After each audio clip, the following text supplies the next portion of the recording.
review for the duration of its work. And may I please now ask the members of the panel to introduce themselves and give their roles. Thank you.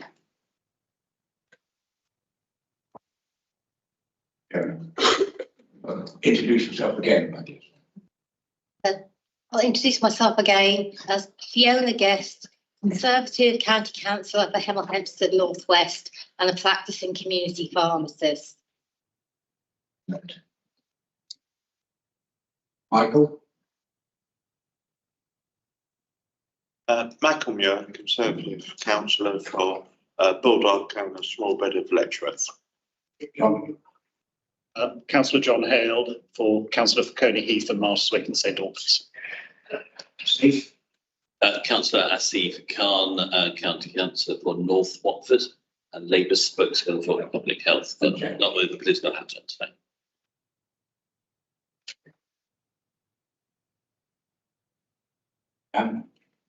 Councillor Jan Madden, Councillor for Hemel Hempstead South East, Independent.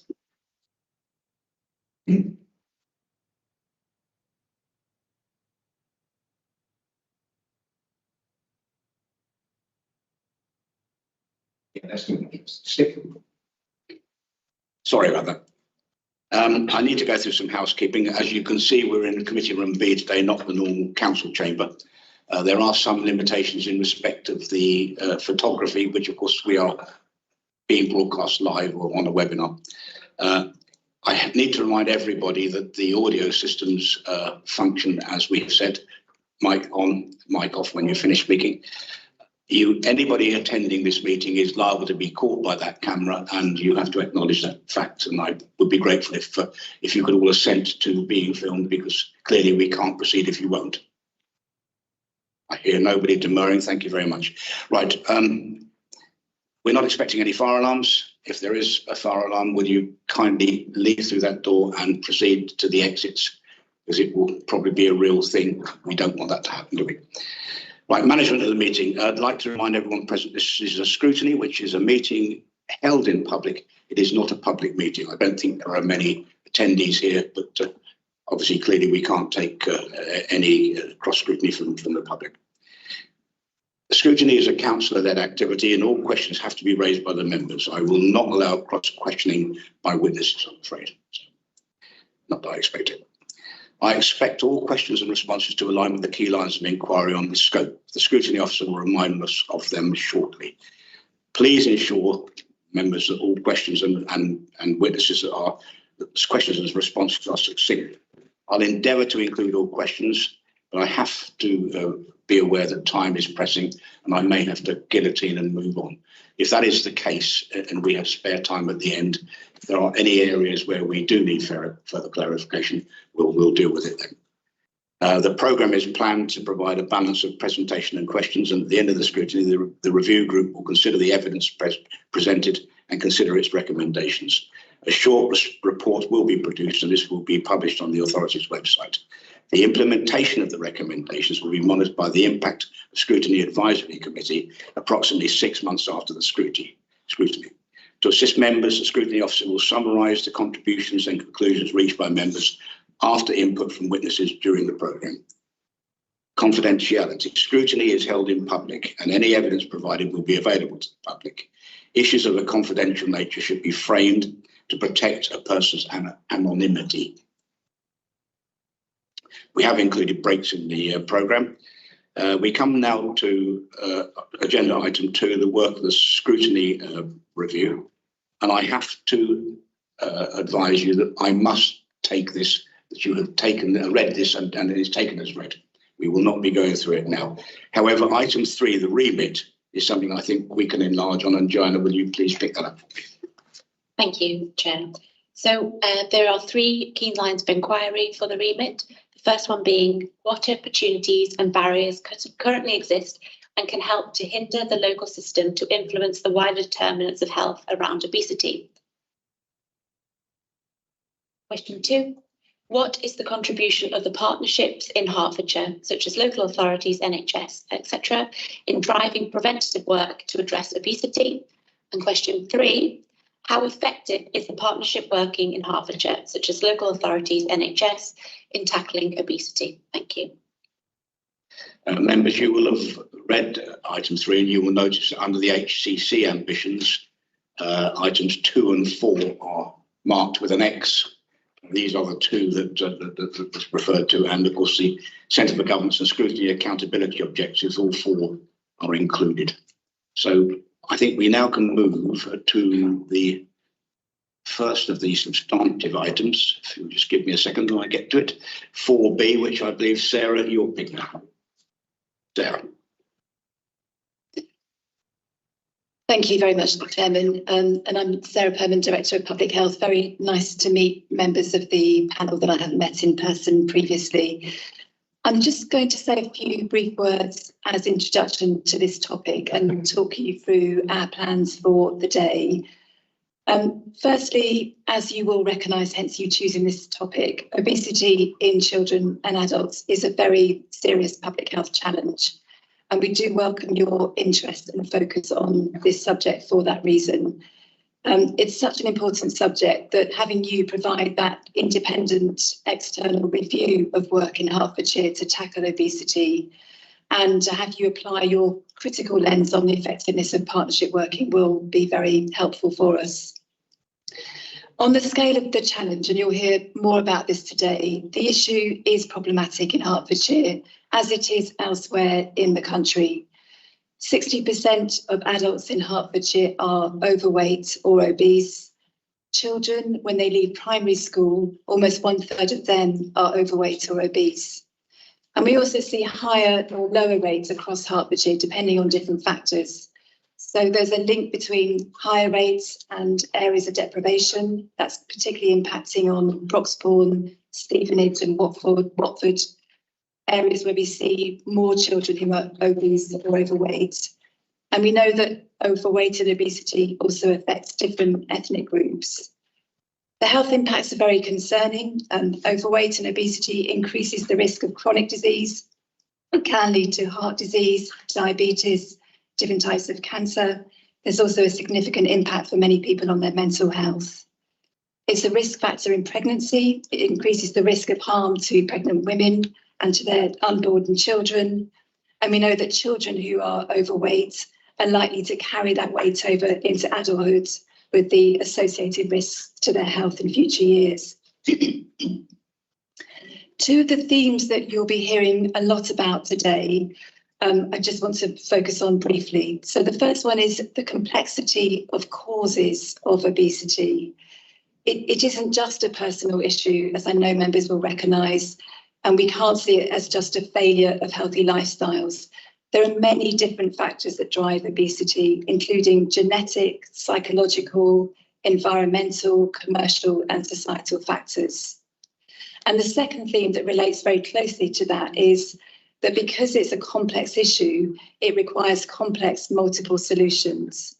There's no single solution which we can apply here, and that's why we talk about a whole systems approach to obesity, which needs to involve a wide range of stakeholders and organisations playing their part to bring about long-term change. And you'll hear a lot about that approach today and the different roles and responsibilities of organisations in Hertfordshire. I just want to mention a recent decision by the Integrated Care Partnership to focus on childhood obesity next year. The Integrated Care Partnership, or the ICP, as you may be aware, is a partnership forum that's linked to our integrated care system. It covers Hertfordshire, but also 3 district councils in West Essex.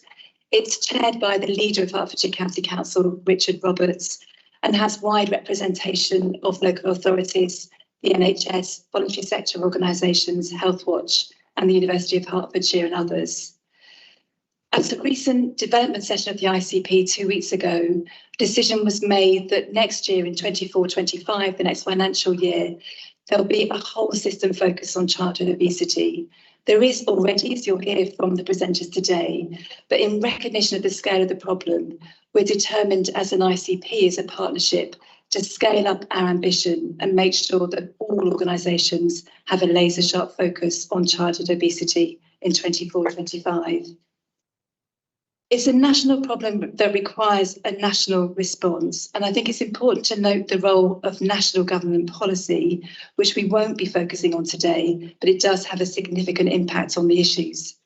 We know from the success of anti-smoking policies that population-based approaches, for example, reducing unhealthy food advertising or policies to reduce the fat or sugar content in foods, are likely to have a significant impact. So I just mentioned that as the wider context to our deliberations today.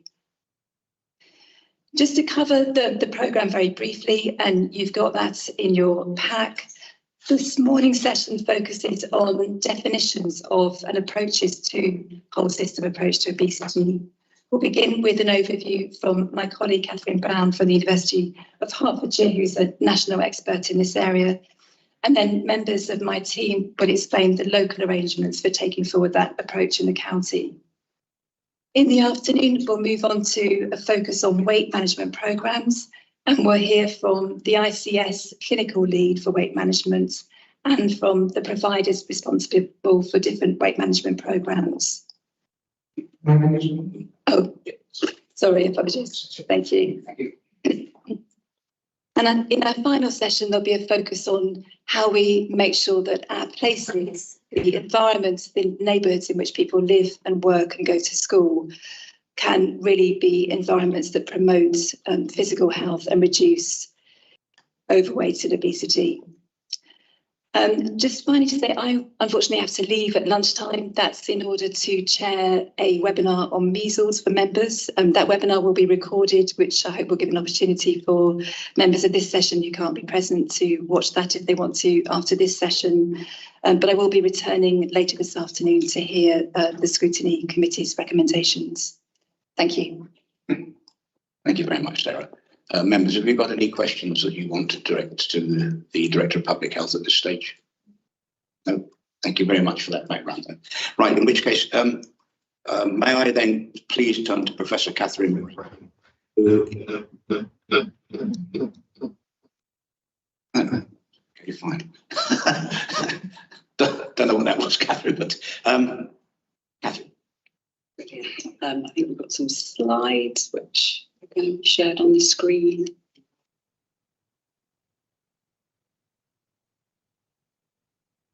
Can you just bear with me? I'll make a brief start while we're waiting for the slides to come up. So I'm going to sort of introduce the topic a little bit, talk about whole systems approaches. I'll just note a slight difference in language that's used. So sort of in the wider literature around whole systems, we talk about whole systems approaches to obesity, but the local terminology is whole systems obesity. So WSO and WSA, so whole systems approaches is what I'll start by talking about. But we are talking about the same thing. Just to be clear on that. Okay, move on to the next slide, please. That's all right. So we'll start by giving you a bit of a definition of what our whole systems approach is and try to begin to answer the question why they're useful for tackling obesity. And the next slide, please. In traditional terms, I think something that we perhaps should note is that, in kind of cultures, societies like our own in the UK, we have traditionally thought about the issue of obesity and overweight in quite individualistic terms traditionally. And that's kind of led us to think about the kind of fundamental causes of overweight and obesity being our behaviour, and that is my background and expertise. So we think about people eating too much, eating the wrong foods, in inverted commas, and not moving enough, not getting enough physical activity and spending too much time in sedentary behaviour. And all of that is true, but it's quite a limited view in terms of tackling this complex issue.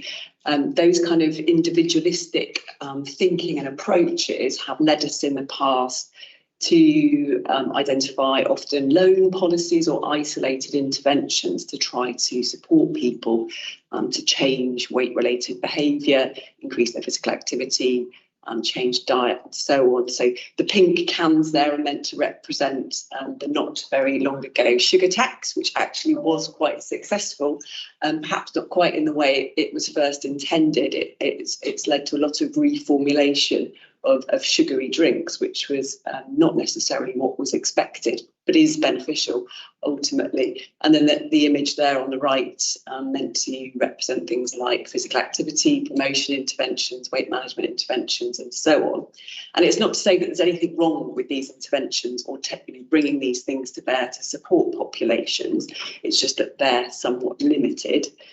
Next slide, please. Sorry, this slide is a little busy in terms of the size of the screen in the room, but this is really to make the point that for quite some time, we've been engaged in researching what supports people to change weight-related behaviours, increase physical activity, change their diets, improve their diets, and so on. There's a couple of images on the right-hand side there, which are meant to represent some work that I did with both Coventry City Council and Warwickshire County Council over the years that I was based up in that part of the country, looking at the content of their weight management services, physical activity promotion services, and drawing on the best available evidence about how do you support people to change their health-related behaviour. And I'd still argue that there's a lot of value in making sure those kinds of programmes and services are there and that they're well designed and that they're monitored and evaluated to ensure that they're kind of optimised and supporting people. Doing that kind of work remains important. It talks to the idea of Marmot's universal proportionalism, where you're really trying to invest more money, support and resources in those who might need it the most in order to get them living healthier and longer lives. All of that can be done in a co-produced way, in a very ethical way, and it can be done very creatively and innovatively as well in collaboration with communities and partners. So that's all great. But I think the next slide poses the question, why is it not enough? Which is obviously part of the reason that we're here today. So next slide, please. And I think the first thing I'm going to talk about is what psychology, which is my background, has brought us to understand a little bit about why taking these quite individualised or community group-based approaches on their own may not be enough. There's very strong evidence from the psychological literature that we have two ways of thinking, that our brains are developed and evolved to engage in thinking processes in these two very separate ways. On the left-hand side of the screen, you've got the kind of early brain development stuff, which we refer to as type 1 processes. And on the right-hand side of the screen are listed what's happened with our brains through kind of human evolution, if you like, type 2 processes. So you may have come across things like nudge theory before, the work of Kahneman, thinking fast and slow. These types of theories very much have been part of their thinking around this. So that kind of early developmental brain kind of reacts to the immediate environment and engages in very automatic behaviour that doesn't require an awful lot of careful thought or thinking. Whereas the more evolved parts of our brain, which has limited capacity by and large, is engaged in much slower, more deliberate, reflective thinking. But we're very limited in our ability to engage in that kind of thinking. And what we're doing the vast majority of the time is reacting to and operating in our world without much conscious thought. And that means that what surrounds us, our immediate environment, the world that we operate in and live in, is absolutely crucial for determining the decisions we make and the behaviours that we engage in. Next slide, please. So hopefully the video will automatically play. I think we won't play it today, but there's a really nice clip there which you can look up on YouTube if you type in the phrase piano stairs. There's actually a Volkswagen advert. Other cars are available. But it's a really nice example of what happens in the environment. So basically, this is a normal set of stairs in a Berlin metro station with an escalator on the right-hand side. And most of the time, people just don't think and get on the escalator because it's moving. It grabs their attention, up they go. When they put in some piano notes up the stairs on the left-hand side, which is much wider as a space to go through as well, 66% more people took the stairs than the escalator immediately.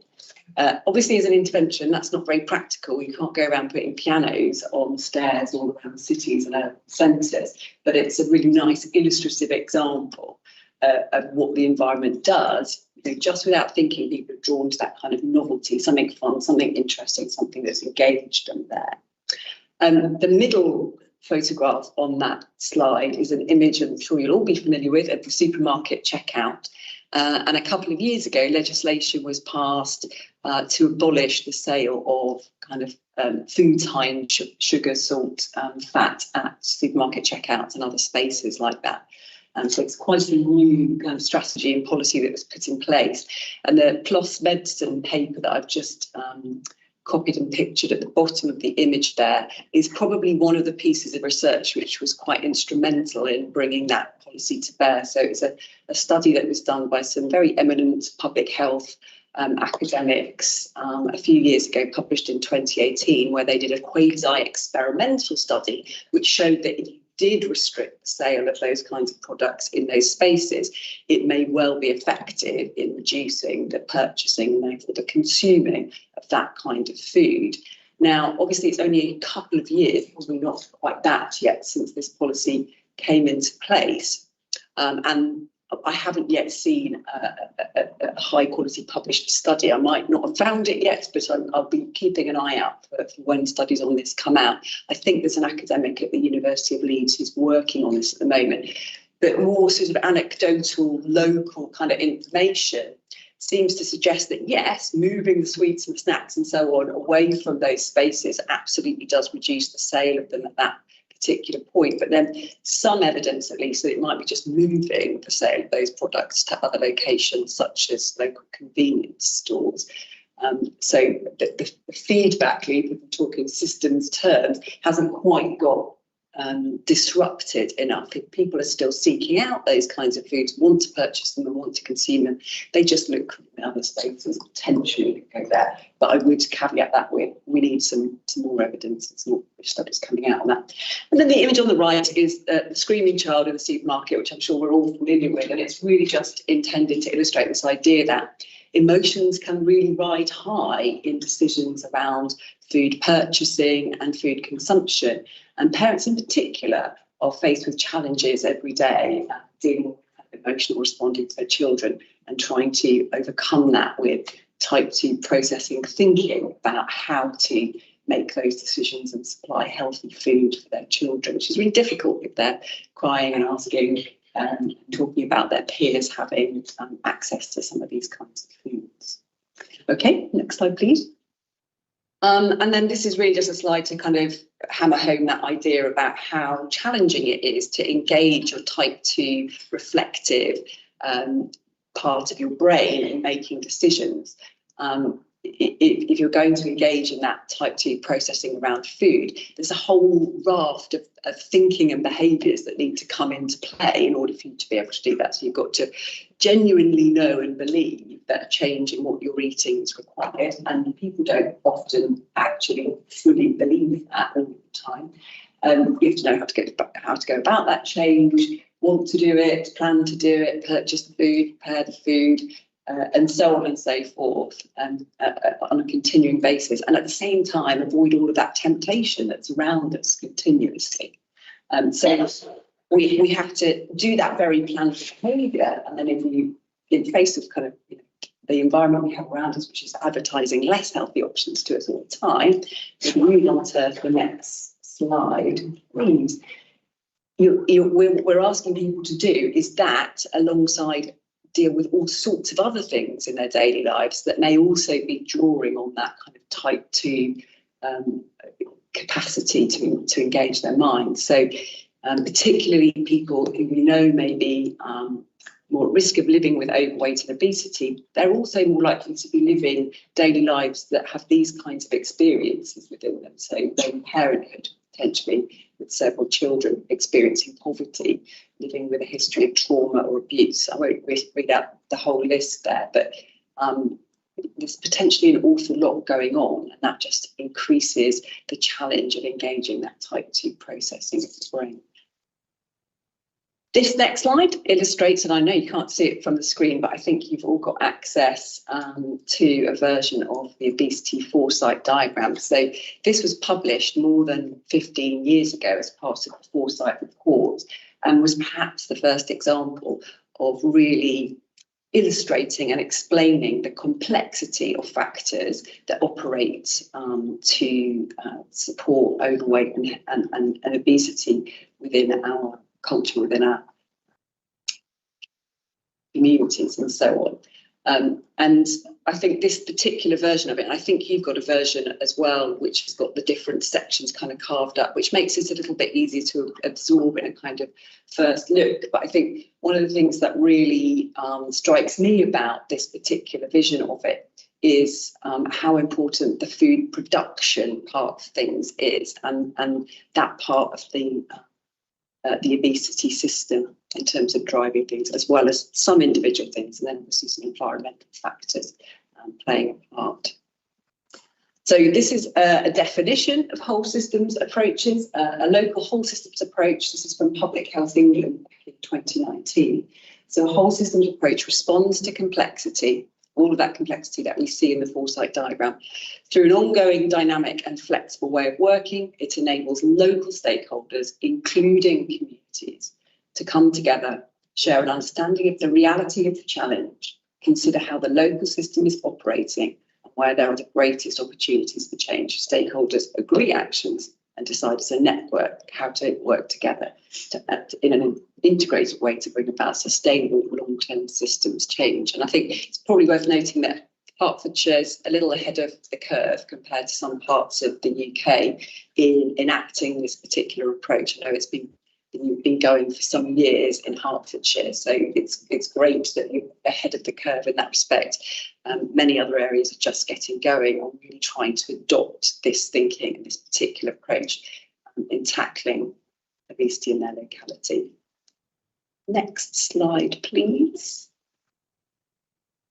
So just a few slides left to cover what does taking a whole system approach involve, and I'm going to touch on a little bit of research that's kind of hot off the press from my team around this as well. So next slide, please. This is really useful, we found, in terms of our scoping of the literature. So there was a very comprehensive review of whole systems approaches to this topic, and diet, health, weight, obesity and so on, done in 2012 with National Institute for Health and Clinical Excellence, Health and Care Excellence, rather, I should say. And they've identified 10 features of a whole system approach. So it's probably just worth having a quick scan of those. I won't go through them in detail, but you can, number one there is just identifying the system, getting some real recognition of what the interacting and self-regulating and evolving elements are. And some of the guidance that's come from Public Health England as well talks about the importance of doing that locally and really understanding what's going on for your populations and your communities locally, because it is different in every kind of geography and geographical area. But you can see that there's a whole raft of things that have been identified as important features of a strong whole systems approach, which you can come back to and reflect on. It's useful. So just touching on this, so I run a team called First Connect. First stands for Public Health Intervention Responsive Studies team. We're based at the University of Hertfordshire, collaboration with a number of other universities. Our job is to work collaboratively with local authorities to evaluate any and all kinds of public health interventions they may want evaluated. As part of our work, we've got involved in systems approaches to diet, healthy weight and obesity twice now, or we're about to start our second project in this area over in Northern Ireland this year, but we've also worked up in Scotland, supporting them around their whole systems approach and evaluating their kind of early activities in that area. I can't actually read the slide. So this is a piece of work that we did as part of the work up in Scotland. So we conducted a systematic review of literature reviews of whole systems approaches to obesity, which I appreciate is a bit of a mouthful even to say. But what we were interested in doing was scoping out all of the existing literature reviews that were out there that had looked at whole systems approaches to obesity to understand what it was they were telling us. So we had 4 research questions we were asking: what models and theories have been used to implement these? How have they been evaluated to date? What evidence is there of their effectiveness so far? And how have the public, communities and so on been involved? very briefly, 8 reviews were identified. Only 3 of those reviews were actually reviews that had looked at the implementation and the evaluation of actual whole systems approaches in practice. So I'll focus on telling you a little bit about what those 3 systematic reviews told us. We move on to the next slide, please. So there was a whole raft of evaluations of whole systems approaches, but actually only 4 studies within those 3 reviews were identified as being the most kind of robust evaluations of whole systems approaches. And in particular, only 4 whole systems approaches were kind of featured that we would identify as being useful models to have a look at and reflect on what they show. So there was a couple in America, Healthy Living Cambridge and Shape Up Somerville, one in Australia, Be Active, Eat Well. And as we were running this systematic review, there was evidence emerging from the Amsterdam Healthy Weight approach, which is also looking very promising. So these whole systems approaches were effective at reducing things like BMI, BMI-Z scores. There's only these limited studies where there's been really strong evaluation of their impact on those kinds of robust outcome measures. We looked at the extent to which they included those 10 features of a whole systems approach. And we identified that you don't need to necessarily include all of those features of a whole systems approach, but the more effective WSAs tended to include more of the features of a whole systems approach that NICE had identified.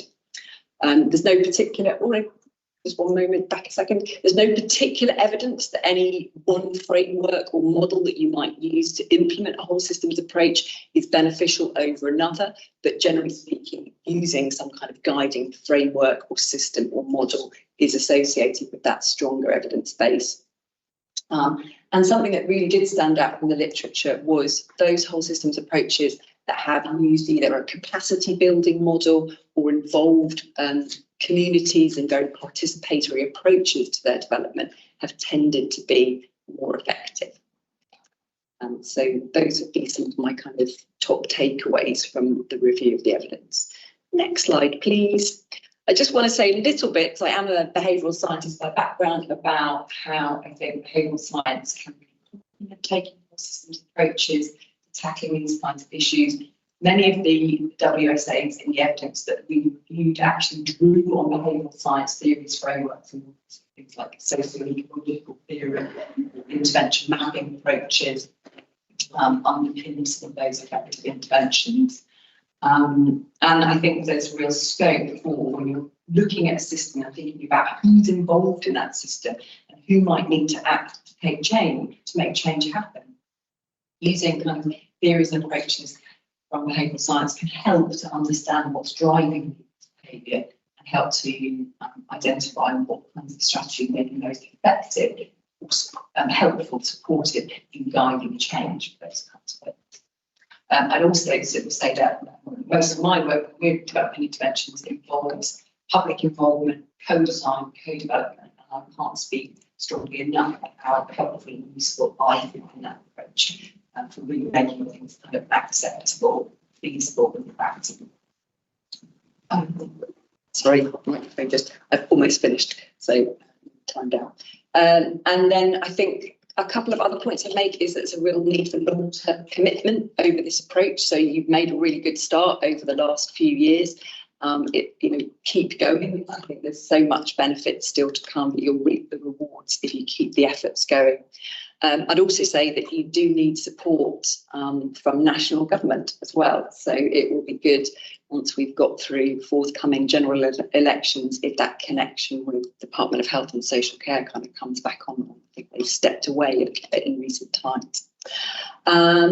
Okay, last slide, please. So these are a few key questions that I sort of come to mind for me in terms of thinking about the application of systems thinking and systems approaches to tackling this issue.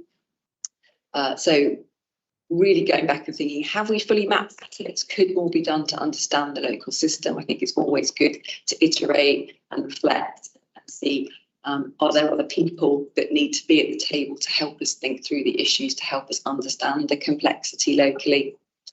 Think about who might still be missing from the picture.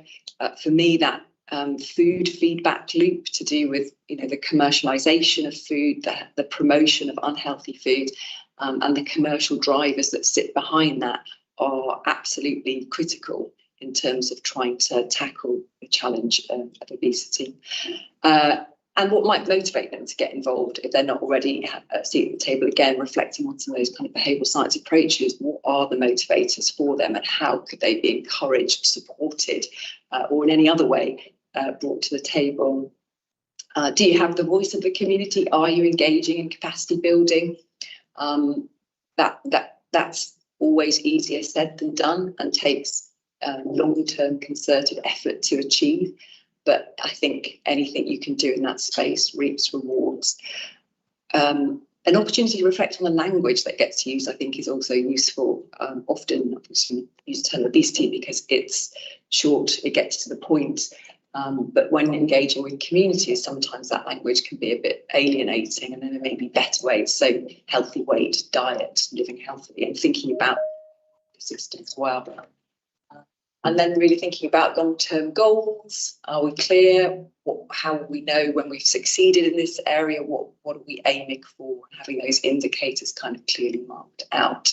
One thing that got mentioned to me last week at an event I was at was something called the Wigan Deal. And that was cited, I don't know how, if anyone else knows about that, as being a really good community communications approach that had been used up there, which might be worth looking at.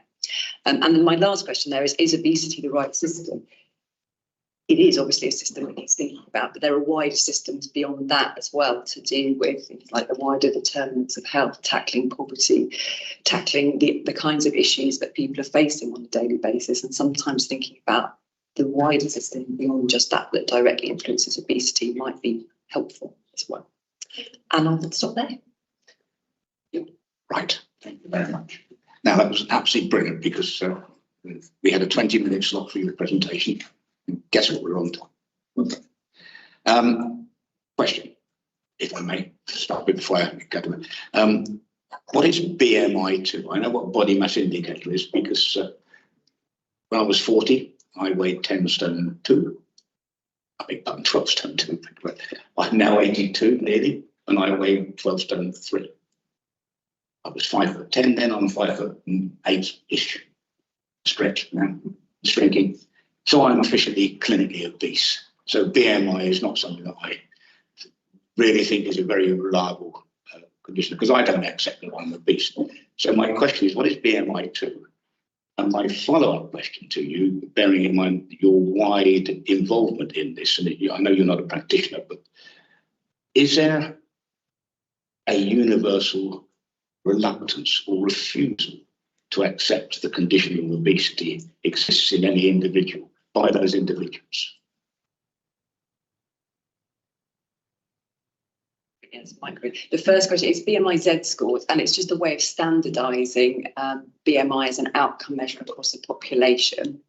But the point, the wider point as well on BMI is there is quite a lot of discussion and debate about that as an outcome measure. It's not perfect. It's quite an old way of calculating a sort of a comparative way of looking at people's weight and whether it's healthy or not. And there's quite a lot of discussion, I think, amongst different professional groups, academics and so on, about weight or BMI overall as an indicator of health. It is possible to be a higher BMI and be healthy if you're getting a lot of physical activity and if you're eating nutritious foods. And it's quite possible to not be such a high BMI to be, observably a healthy weight, but potentially to be eating the wrong foods, not exercising very much, and to have kind of fat inside the body in unhealthy spaces as well. So there is that whole conversation about the kind of stigmatizing discussion of weight and the need to change the direction of that somewhat in order to tackle that. I think that's again part of that, reflecting on what language do we use here, and that idea that I presented at the end about, is it just the obesity system that we think about, or actually do we try to think more broadly about this obesity or overweight in the population as an indicator of health, or as a sort of symptom of wider issues to do with the fact that our kind of Western industrialized capitalist cultures and societies have brought us in the direction of ultra-processed foods, unhealthy diets is a quite normal thing, and more sedentary lifestyles because of the way that we are to work and operate in the world. So there are questions around that. It's worth discussing and debating, thinking, how do we want to frame this and how do we want to structure thinking the activity around this? Thank you very much. I'm getting the distinct feeling that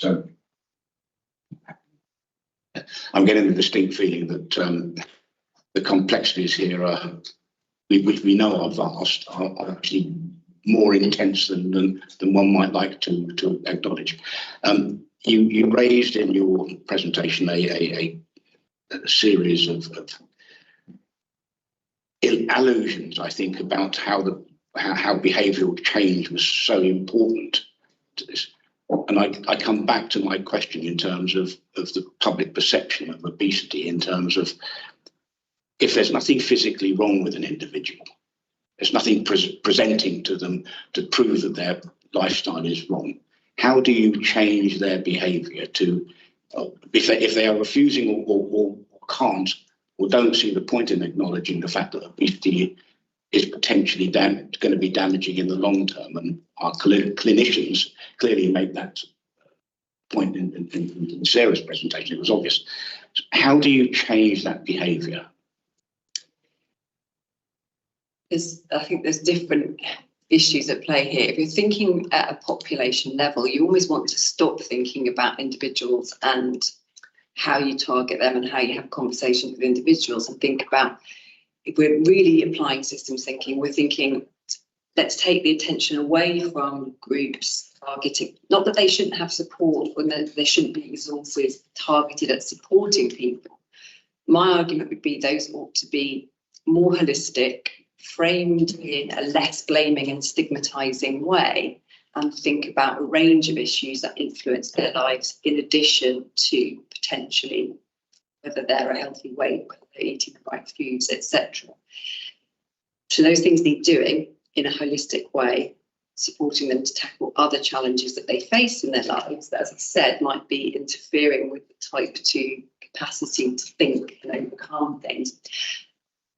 That's going on, but then we think about, how do we do things across the whole system that mean we're all enabled to make healthier choices, to act in healthier ways, get more exercise, spend less time sitting down, eat more nutritious foods that are going to actually nourish our bodies, rather than just kind of fill us with sugar and fat and salt and so on.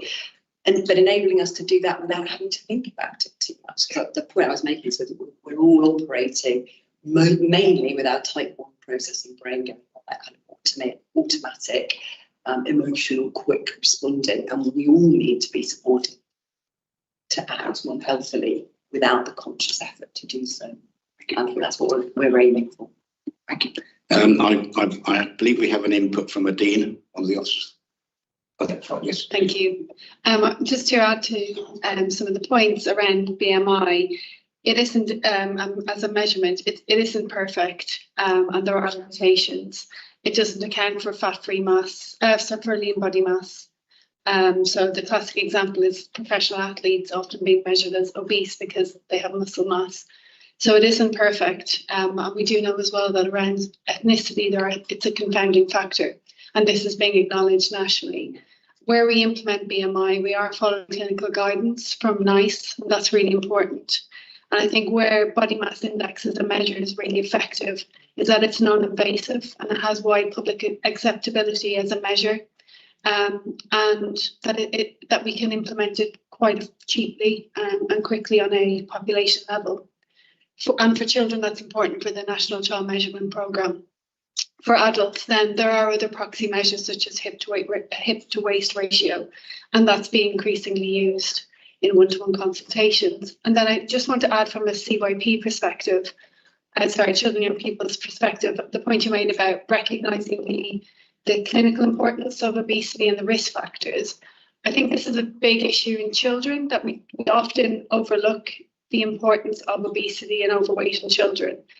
It's important not just because it tracks into adulthood, but actually you're seeing in children metabolic conditions such as high blood pressure, you're seeing type 2 diabetes occurring in children. And so it's harder to identify children who are overweight, but the clinical importance is still there. And so that professional awareness is really important, and educating parents as well. And it's not about stigmatizing. And I think, and that's why you generally see a more universal approach with children. So it's not about targeting, but it's going back to that about capturing everybody, because you're trying to start everybody on that best start in life, and those healthy behaviours being the natural way to be, or the default way to be. Thank you very much. I think I have John first, and then Chair. I think. Thanks, Joe.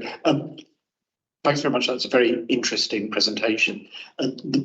What I'm coming away from it is that rather than having a focus on obesity, we should be focusing on healthy eating or healthy lifestyles.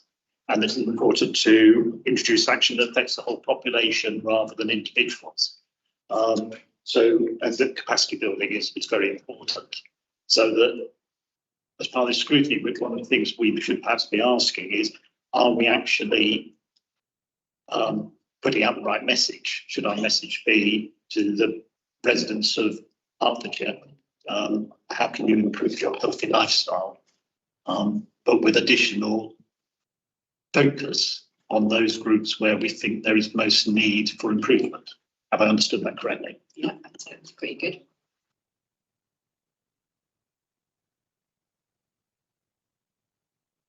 Yeah, there's nothing I would particularly add. I think that, to bring people, I think you've got to bring people with you on a journey and make them feel part of it rather than done to. Without that, it can only ever get so far, I think. If people continue to feel blamed and stigmatised, then their natural reaction is to be quite defensive in the face of messaging. And so inclusive communication, if possible, really designed with community members, is definitely the way. John, you got any follow-ups, John? Because we're only possibly to say, so to tell the chair he's obese is the wrong approach. What we should be doing is encouraging the chair to go out for a daily walk. Absolutely. Well, go next, and then Jack. Thank you, Chairman. The reference to long-term goals is welcome, because there's no point in doing all this work if it doesn't achieve results. If, as a result, fewer people are overweight or obese. So let's acknowledge the limitations of BMI. I do understand that most of the pure BMI measurement of height versus weight, most of the US Marine Corps would be deemed obese because of their muscle mass. But it's good that long-term goals are being looked at. The effectiveness of the work that's being done is being looked at, because that is the whole object of the exercise, is the outcomes, is to achieve the outcomes.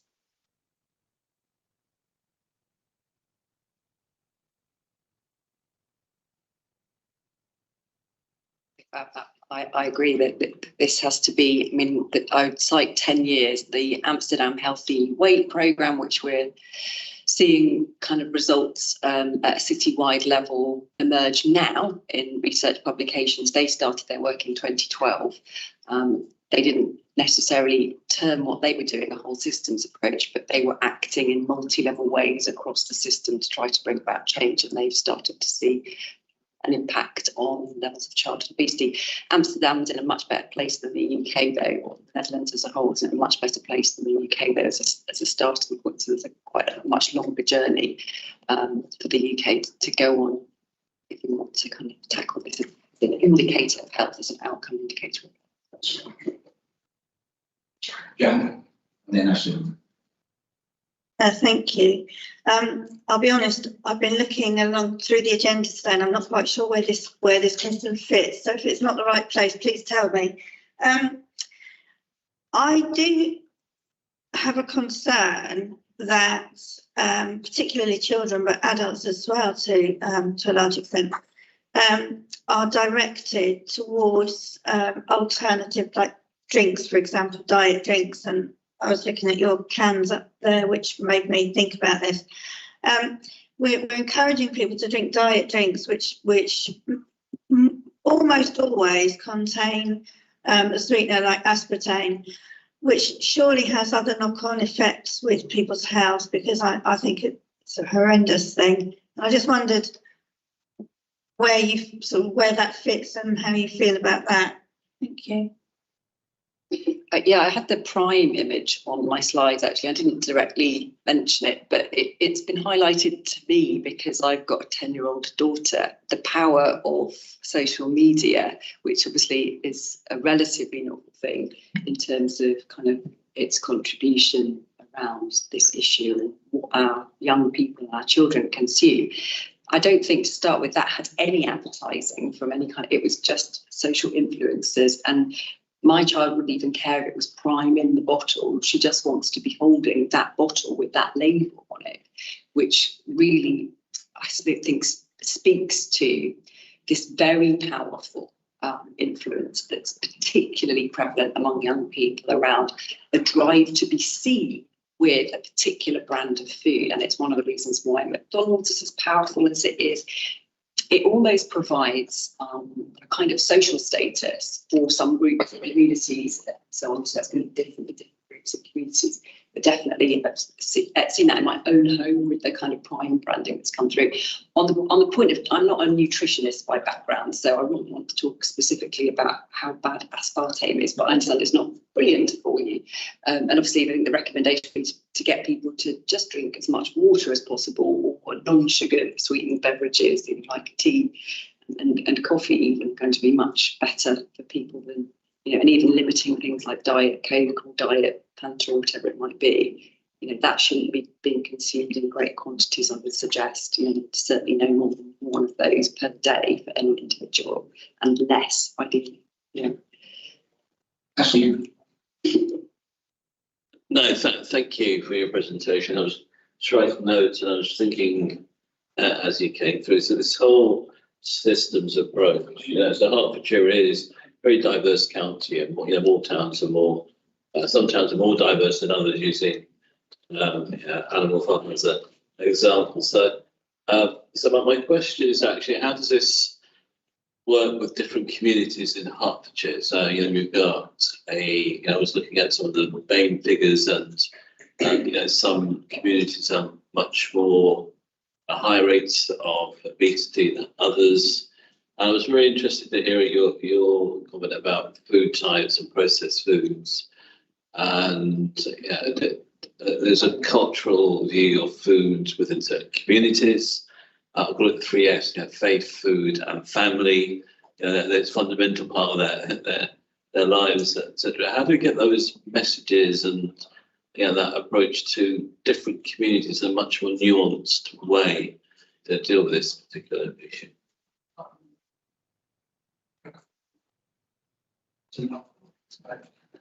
Didn't quite work. It's always about identifying assets in communities that you want to reach and hear from.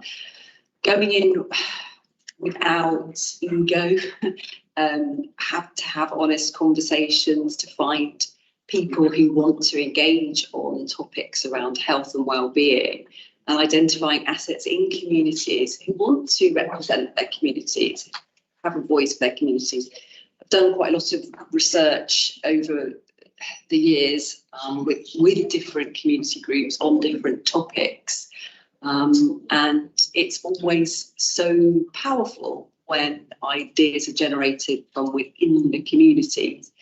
Just as a very quick example, it's not related to obesity at all. It was related to work I did in the European Union on the topic of FGM, female genital mutilation, and the ideas that were generated by the people in that community about how they could bring messages to their peers and other community members was much more innovative and creative than I'd have come up with just kind of going in there and expert head on.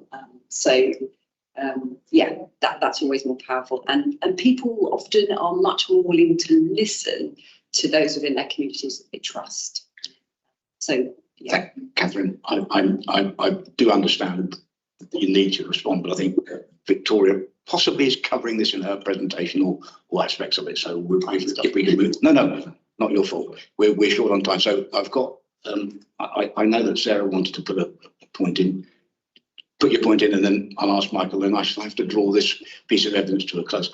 It's been absolutely brilliant and not a little frightening, I have to say. As a graphic illustration of how difficult the task is, I couldn't have asked for a better presentation. Thank you so much. Thank you. Just very, very briefly to add to what Catherine has said. In the weight management services that we commission in the council, we do try to ensure that we're flexing. We've got the capacity increased for areas where we know there are the greatest challenges. So, for example, we monitor the outcomes of the National Child Mentoring Programme, and our providers are targeting more interventions in areas where childhood obesity is higher. We also ask our providers to make sure that their provision is culturally appropriate. And I think fair to say that there's more work to do in that area and we're looking at an opportunity with our re-procurement of our tier 2 services, which will be explained a bit later on in the day, to make sure there's a stronger requirement around culturally sensitive targeting our provision through our providers. The final thing I would just mention is there is so much good practice out there which is being led by communities themselves. As Steve will know well, for example, One Vision in Watford, a voluntary sector organisation, faith-based organisation, which is doing amazing work around healthy eating with South Asian and with Black communities as well. And that comes back, I think, to that capacity building point that Councillor Hale picked up on, and you made a point about in your presentation, that's really where I think we can get real impact and momentum if we can encourage and support those grassroots organisations to come up with the most effective approaches themselves. Michael. Oh, Mike. Did put it. Did press it up. I wonder whether the county council's education can take a greater part. We've seen in your presentation that children and infants in junior school are a high percentage are overweight. Whether a head, I don't know whether this happens now, but whether a head could divulge to a nurse that we have this child or that child overweight, and that nurse could go into the school and speak to the parents, either in the school. Michael, can I ask you to park that question? It doesn't appear to be entirely within the remit of Catherine, although I know she's. I think colleagues know more about the. Yes, park the question because it's a good question and needs to be asked, but I don't honestly believe that perhaps Catherine is the individual that could answer it as completely as some others, perhaps. He said, picking his words carefully, not Catherine. I meant what I said. That was absolutely brilliant and really, really grateful. And if we can now move on, Victoria Leitner, is it Leitner? Thank you. Yes, thank you. Are we able to put Yes, so I'm Victoria. I'm a strategic lead for wider determinants for the Hertfordshire Public Health team. And I will start with giving a brief overview and lead us into what today is all about, how we are tackling obesity and a whole systems approach in Hertfordshire. Hopefully the slides will come up. So we've heard a lot from Catherine about the scientific evidence and why it is important to take this approach. We've heard a lot about individuals' behaviour, and I think the most important thing is that we all come together. We all have a role to play in this. We all come together to tackle this issue on a whole systems as a system, and bring everyone together. And that is looking at the environment that people are in, and all those factors that could ultimately influence our behaviour to lead a healthy or unhealthy lifestyle, but hopefully a healthy one.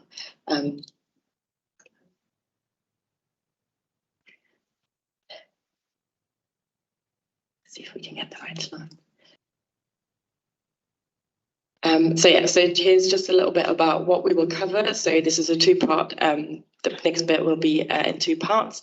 First part covered by myself, and then the second part will be covered by Lauren, who is just next to me, leading on the whole systems obesity team for public health at Hertfordshire at the moment.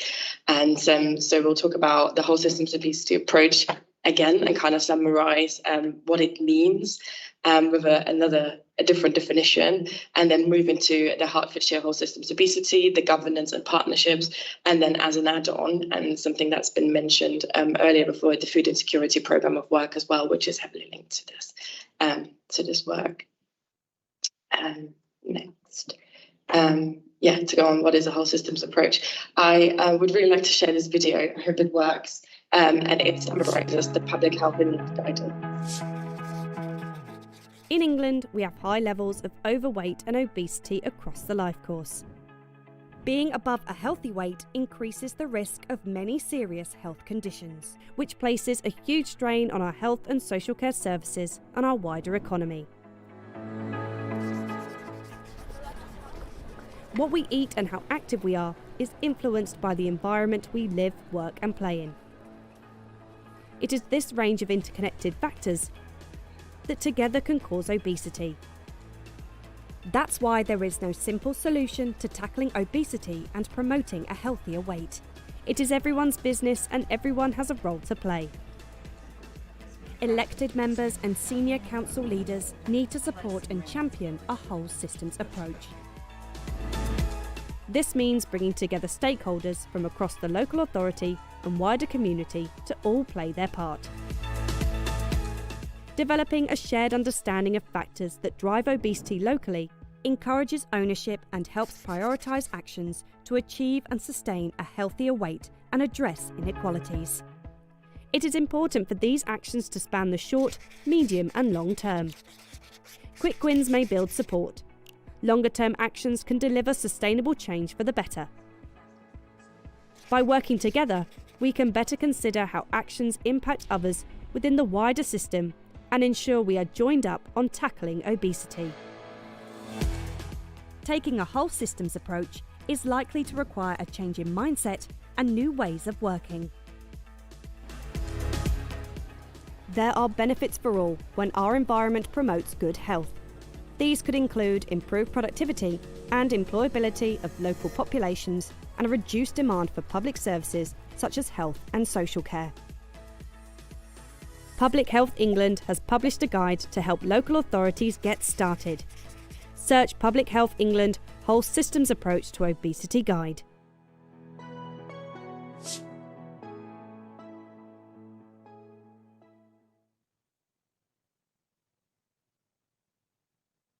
Thank you. Mike, please. No, not on you. Somebody else.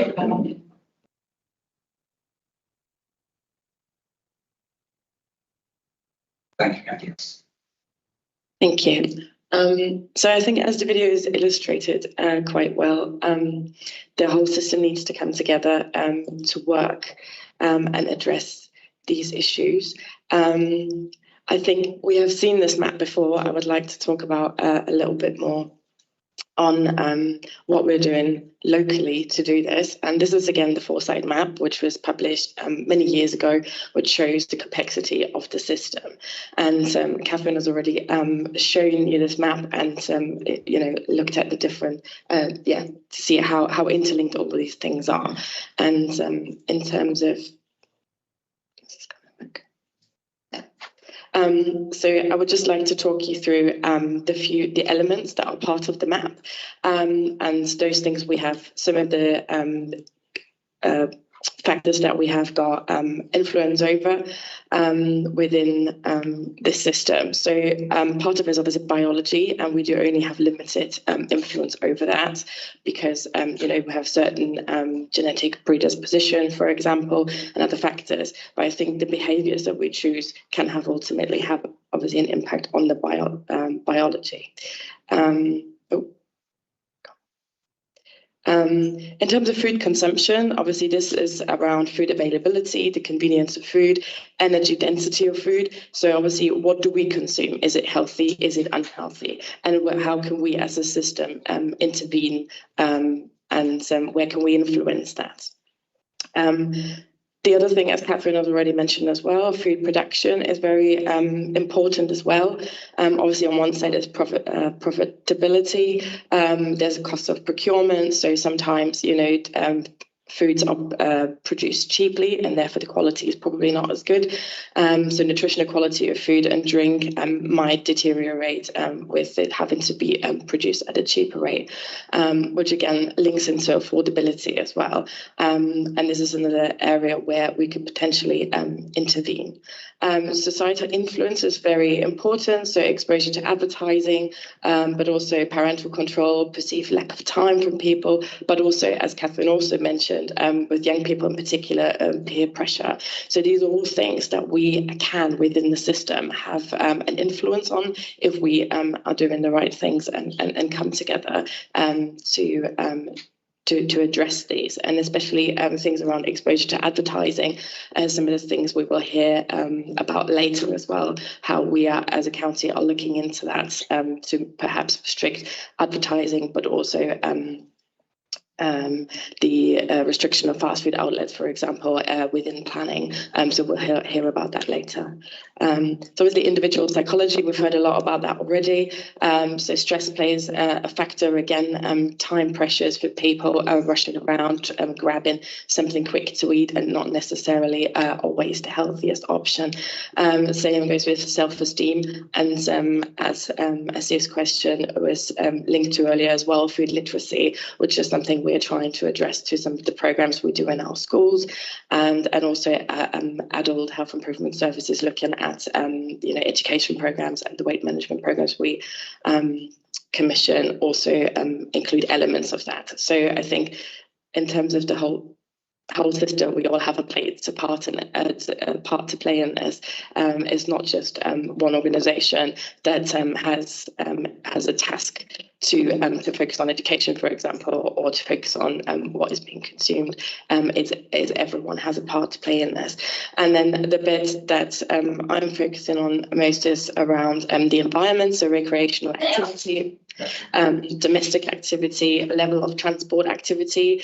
So these are all things that are going to also be talked about later on in our presentations about planning, healthy places, transport, and local plan work that we're doing. But also we'll hear from colleagues later from the Heart Sports Partnership, who will talk about encouraging active travel, which is again linked to our schools program, adults, bike schemes, and all the other amazing things that we do. Sedentary employment is interesting as well. I think from a public health point of view, for example, we have a workplace health program within our adult health improvement service, and that also focuses on working with organisations across Hertfordshire to bring some of these healthy lifestyle aspects into the day-to-day working life of the people.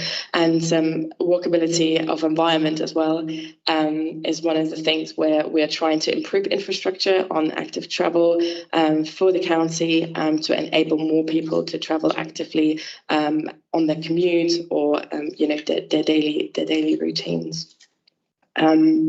So moving on to the steps to whole systems approach within Hertfordshire. These are the 6 steps as recommended by the Leeds-Beckett model. And I guess in terms of where we are within Hertfordshire, so we started to set up just when the whole systems obesity approach launched in 2019, with setting up the system, looking at the partners, and trying to build the local picture for Hertfordshire to look at who do we need to involve to address obesity on a whole systems level. We did a mapping of the local systems. So we looked at all the partners. Obviously, public health plays a key part in this, but also we've been commissioning weight management services for many years. We do have a children and young people's program with that includes health visiting and school nursing that also looks at healthy weight of children and young people, adults as well, and to see where else, in the system do we need to bring partners together to work more closely. And I think historically the NHS and public health have been working quite closely together to address this, but perhaps other partners within around district and borough councils or local authorities and other departments, wider departments for wider determinants were missing. So I think where we are at currently, and Lauren will go into some detail around the partnerships in the government around this, is we're probably in the action phase. So we do have a Hertfordshire Obesity Prevention Partnership that has been set up. And as part of that, we have an action plan that we're trying to deliver with our partners. So Lauren will go into more detail about that in a minute. And I guess so we are somewhere between, for Hertfordshire, we're somewhere between actioning what we said we would do, but also managing the system network. So bringing everybody together on a regular basis, as well as reflect and refresh. So the last three steps are sort of, happening on an ongoing basis, and we're reviewing our actions as we go along. Just one last thing to mention, the wider determinants of health, just to briefly touch on those. You can see on the slides that the red bit in the middle is the individual. So we are talking about targeting or working with individual, changing individual mindset, but we're also looking at addressing the whole population and to change behaviour on a wider basis. So in terms of public health and the whole systems approach, it needs both approaches. It needs the individual approach, but it needs a population approach as well. And that's where we have to act as a whole system together. So it's individual lifestyle factors, but those are influenced by external factors, by the social and community networks, by our general socio-economic system, cultural and environment condition. So basically everything and everybody has a role to play in this.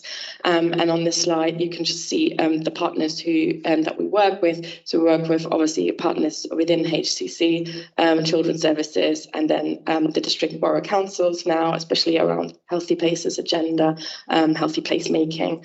We work with the NHS, adult social care, and then also within our own, obviously within public health, we work together as well on adult health improvement, children, young people's, and some wider determinants to bring everyone together. I will stop there. Here is another quite comprehensive slide about county-wide contributions to address obesity, which sets out the foundational prevention, primary, secondary and tertiary prevention, and basically shows you who is doing what at what level. So when we say foundational prevention, we talk about all those things that Catherine's alluded to as well around policy and legislation, the guidelines from NICE that we receive from the government, but also things around obviously restricting sugar intake, things like calories being provided on food, on menus in restaurants and things like that changes that have happened in recent years. And then also, in terms of primary, secondary and tertiary prevention, who intervenes at what level. So obviously focus of public health is primary prevention mainly, but also secondary and tertiary for those, at the different levels. And then I think the higher up the top we get, obviously there's more involvement from our colleagues from the NHS. I will now hand over to Lauren to talk you through the whole systems obesity workshop work stream. I think it segues nicely. Members and everybody, I fully realise that we are going to be well beyond the time allowed for this. This is an important element of the presentation. I'm not going to curtail it. I'm intending to curtail the lunch break to try and contain it. There's a limit to what I can do because obviously Joanna has and anybody else has got to pull together this morning's conclusions and and make a presentation. So there's a time limit, but I'm going to let this carry on because it's vital. And I'm not going to ask questions at this moment, but let Lauren do her presentation, please. Lauren, thank you. Yeah, thank you. So I'm going to start by just talking through the partnership and groups that we have. In the next one. Yes, yeah, good. There in the end. So I'm going to start by just talking through the partnership groups that we have in Hertfordshire before moving on to the food insecurity programme of work. So this has been touched on a few times, so I won't hold on this too much, but our whole systems approach is all about working together to develop an integrated approach to addressing obesity at the local area. And this approach recognises that in the same way that obesity has increased slowly over many years, there'll be no single solution to address this, and it won't be solved in the short term. So there are two key partnership groups within the whole systems of obesity public health team. These are the Hertfordshire Obesity Prevention Partnership and the Healthy Weight Network. So the Hertfordshire Obesity Prevention Partnership is the joining of key organisations to collaborate around addressing obesity and promoting healthy weight. Now, the key difference with this partnership group to the Healthy Weight Network has a real focus on prevention-centred approaches and really works to prevent duplication in both research and interventions. The Healthy Weight Network, in comparison, is the joining of a larger range of professionals who share the common ambition to increase healthy weight in Hertfordshire. And this is better, I suppose, phrased as it's a forum to share knowledge, best practice, provide updates on services and interventions, and it's much more of a place to share best practice, I suppose. So the Herts Obesity Prevention Partnership has an action plan, but I suppose in terms of the members that fall within this group, you have representation from public health within Hertfordshire County Council, as well as the environment and transport teams. And then you have representation across all 10 districts and boroughs, the University of Hertfordshire and the ICB. Now, a key step in taking a whole systems approach has been to develop and deliver on an action plan. And this launched in June of 2023 and has prioritised areas to intervene in the local area, which I'll come on to in a second. And the progress of this action plan is being monitored by the whole systems obesity public health team. So I've included the vision of the partnership group just for reference on screen, but there's 3 key objectives to the Herts action plan. And that's to create conditions that allow for healthier places, particularly healthier food environments through planning, regulation and other initiatives to support people to access and eat a healthy diet. The second objective is to acknowledge that the root causes of obesity and food insecurity are similar, and therefore localised solutions can seek to address both health concerns. And the third key objective and priority is to support and enhance the physical activity offer to encourage people to be physically active. And there are a range of actions that fall within each of these different priority areas that the members contribute towards or take full ownership of. So the Healthy Weight Network, in comparison, you can see some of the members that fall within this. It covers a much broader range of partners across the county. And this group benefits from quarterly newsletters, biannual meetings and ongoing comms and networking for members as and when need presents itself. So just to touch on the food insecurity programme of work in Hertfordshire, I'll talk through why this is important to make note of this today. So food insecurity, just as a recap, is the inability to consume adequate quality or sufficient quantity of food in socially acceptable ways, or the uncertainty that one will be able to do so. So in terms of the local picture, there's a whole range of information available in much more detail within the Hertfordshire Food Poverty Needs Assessment.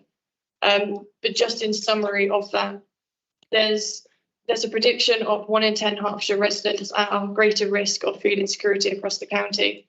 Now, this was done prior to the COVID pandemic, but also the increased cost of living, and so this may well be an under-prediction. There is pockets of food insecurity across all 10 districts and boroughs. That's important to note. And individuals at risk of food insecurity have an increased risk of negative health and social impacts.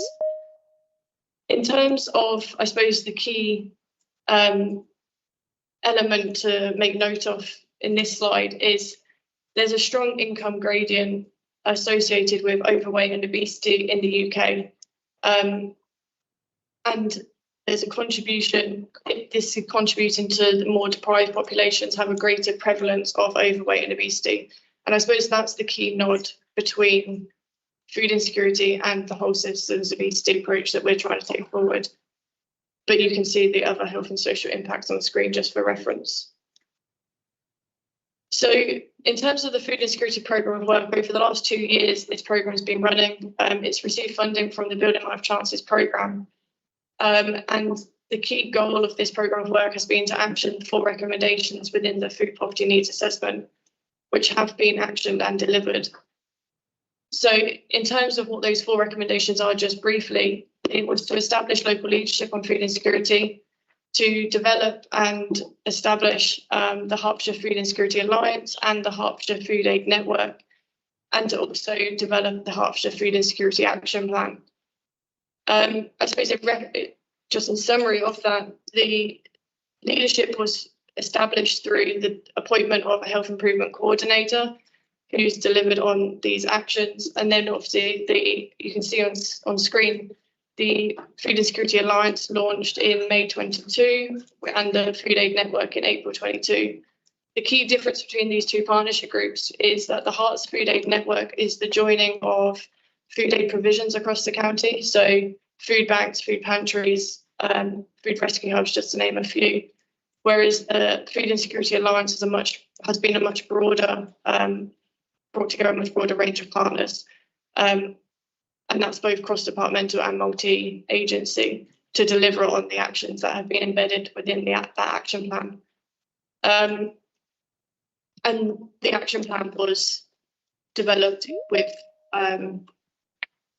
full guidance from that alliance.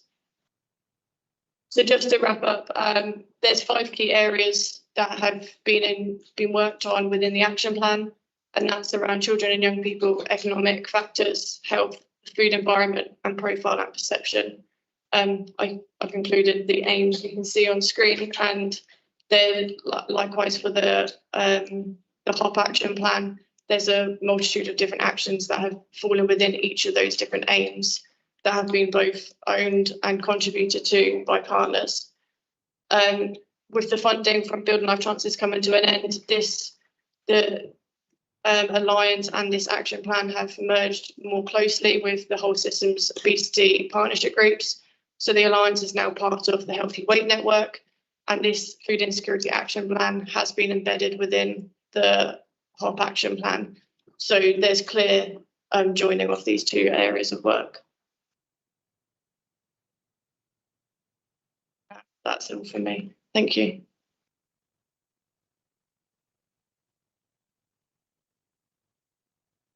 That's it.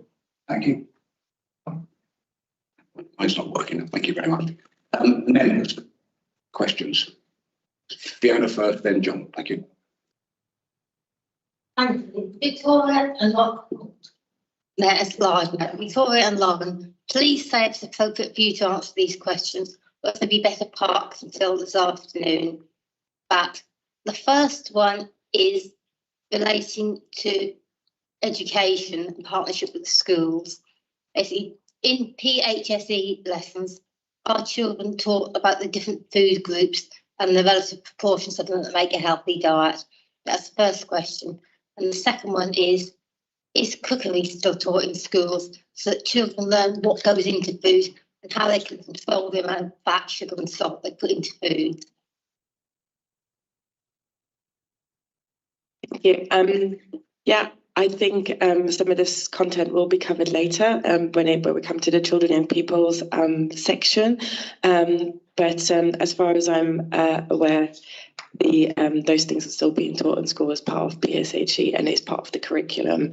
But I think we are adding probably some extra value with some of the commissioned services around, school nursing as well, that bring extra education to children and people within these settings. But I think, that will be covered later. So. Second one is, again, please say it's more appropriately parked until this afternoon, but in terms of those at risk of obesity and overweight, how are you reaching out to adults who work from home? I think, thank you. So I think some of that will again be covered later within some of the adult health improvement services. But I think one of the examples we've already mentioned is for our workplace health program.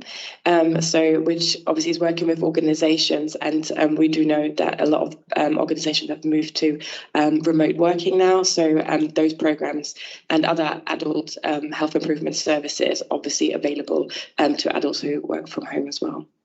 Thank you. So how would that work in terms of adults who are working from home? How would they be reached through these programs? So I think it's through communications that obviously our commission services provide to all adults who are eligible, and but I think some of that how that's being done is going to be covered in the adult health improvement section later. So you'll find out. Right, members. The first outcome that I've discovered is when you've got a topic of this immense importance, an hour for a session like this with the kind of evidence we've got is not enough. We're 10 minutes over now, and I'm not going to guillotine it, because frankly, to do so would be to totally disallow the value of what we've heard. So can we keep it as succinct as we can, and we'll just have to cut it as soon as I can. John and then Jan. How have we involved community representatives in designing our plans to date?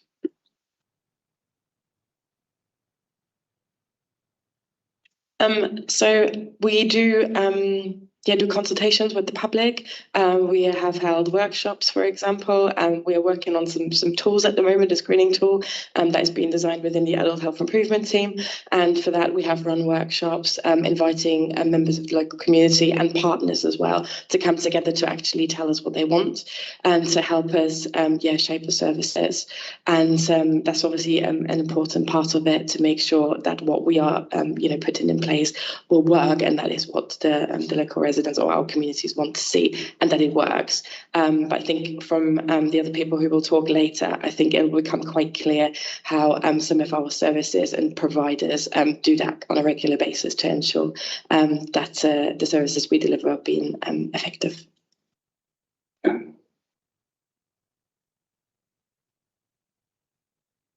Thank you. Again, my question might be coming up later, so just bear with me. In our notes, 7.8 said that HOPP has already progressed projects which specifically aim to address and improve local food environments and food insecurity. And I just wondered how they do that and what the evidence is for that. Yes, please. Could you just repeat what the question is, please? Yeah, it says the HOPP has already progressed projects which specifically aim to address and improve local food environments and food insecurity. Okay, so in terms of, I think what this is referring to is the HOP action plan, but also the food insecurity action plan. And so obviously there's slight overlap between those two areas of work. So there's specific actions, and we might be able, I imagine we could probably share a copy of the HOP action plan that has areas of working towards achieving like a healthier food environment, but also working to address food insecurity. So in terms of addressing food insecurity, the actions have been quite vast over the last 2 years. I mentioned the 5 key areas, and it's been, for example, supporting the uptake of Healthy Start. I'm trying to remember the actions off the top of my head, but there's a whole host of actions that feed into the food environment and thereby food insecurity as a whole. So your mind goes blank when you're on the spot. So that we've also, I mean, ourselves within public health, we've commissioned a whole range of different projects. Some being we've done a most recently a grant scheme to support the food banks and the food aid providers across the county. We've also done sort of tailored approaches for food insecurity that have addressed the areas of greatest need, so Broxbourne, Stevenage and Watford. And they've, by providing this, by supporting the districts and boroughs, they've been able to facilitate sort of cooking workshops, educational. There was the option for then participants to receive like food equipment such as slow cookers to aid the food environment, as we know that's some of the barriers to cooking on a budget and just cooking in the home more widely. So there's been a few specific actions that have worked to achieve that. Sorry, can I just Stop it there because we're go on then quickly. Cool. So I just wanted to say what I was looking for was how do we evidence it and demonstrate how do you measure it and demonstrate that with evidence? So in terms of measuring, some things are quite difficult to measure, but wherever possible, we always try to collect maybe feedback is one mechanism. There's quite often we would do sort of like surveys or like questionnaires, I suppose, to participants, and this is then collated in sort of reports and things like that. Apologies for, yeah. That's a beautiful segue. Having said we were running short of time, we are, but I need to ask, what learning has come out of the Reflect and Reflect programme referred to, and how has practice changed because of that learning? So it's coming together with our partners on a regular basis as part of the HOPS, the Hertfordshire Obesity Prevention Partnership, and also the Healthy Weight Network. And I think it's a reflect and refresh ongoing progress. So we have renewed the actions in terms of reference of the group, for example, to see whether we actually had the correct partnership or the right partners around the table, and also to look at post-pandemic, I suppose, whether the actions are still up to date with what we're trying to achieve, and which direction do we want to go in. And I think what is highlighting this, that we need to tighten up our collaborative work, and that we also need to widen the network to include, as part of the new ICS strategy, for example, with the priority around healthy placemaking, but also around Hertfordshire Growth Board missions, around healthy placemaking generally. We need to extend our partnerships to those local authorities, the planning officers, those who work on the infrastructure, and all those parts of the wider system that we probably didn't necessarily have around the table before we did our reflecting and refreshing, I suppose. And we've added a couple of actions onto the plan to tackle obesity from that angle as well. Members, we're 15 minutes over. We're pretty good considering the volume of stuff we've had. A comfort break and return here no longer than 10 minutes, please, and then we'll have to curtail lunch to try and make it up. 5-minute comfort break. I'm bowing to the superior intellect on my right here. 5-minute comfort break. Thank you.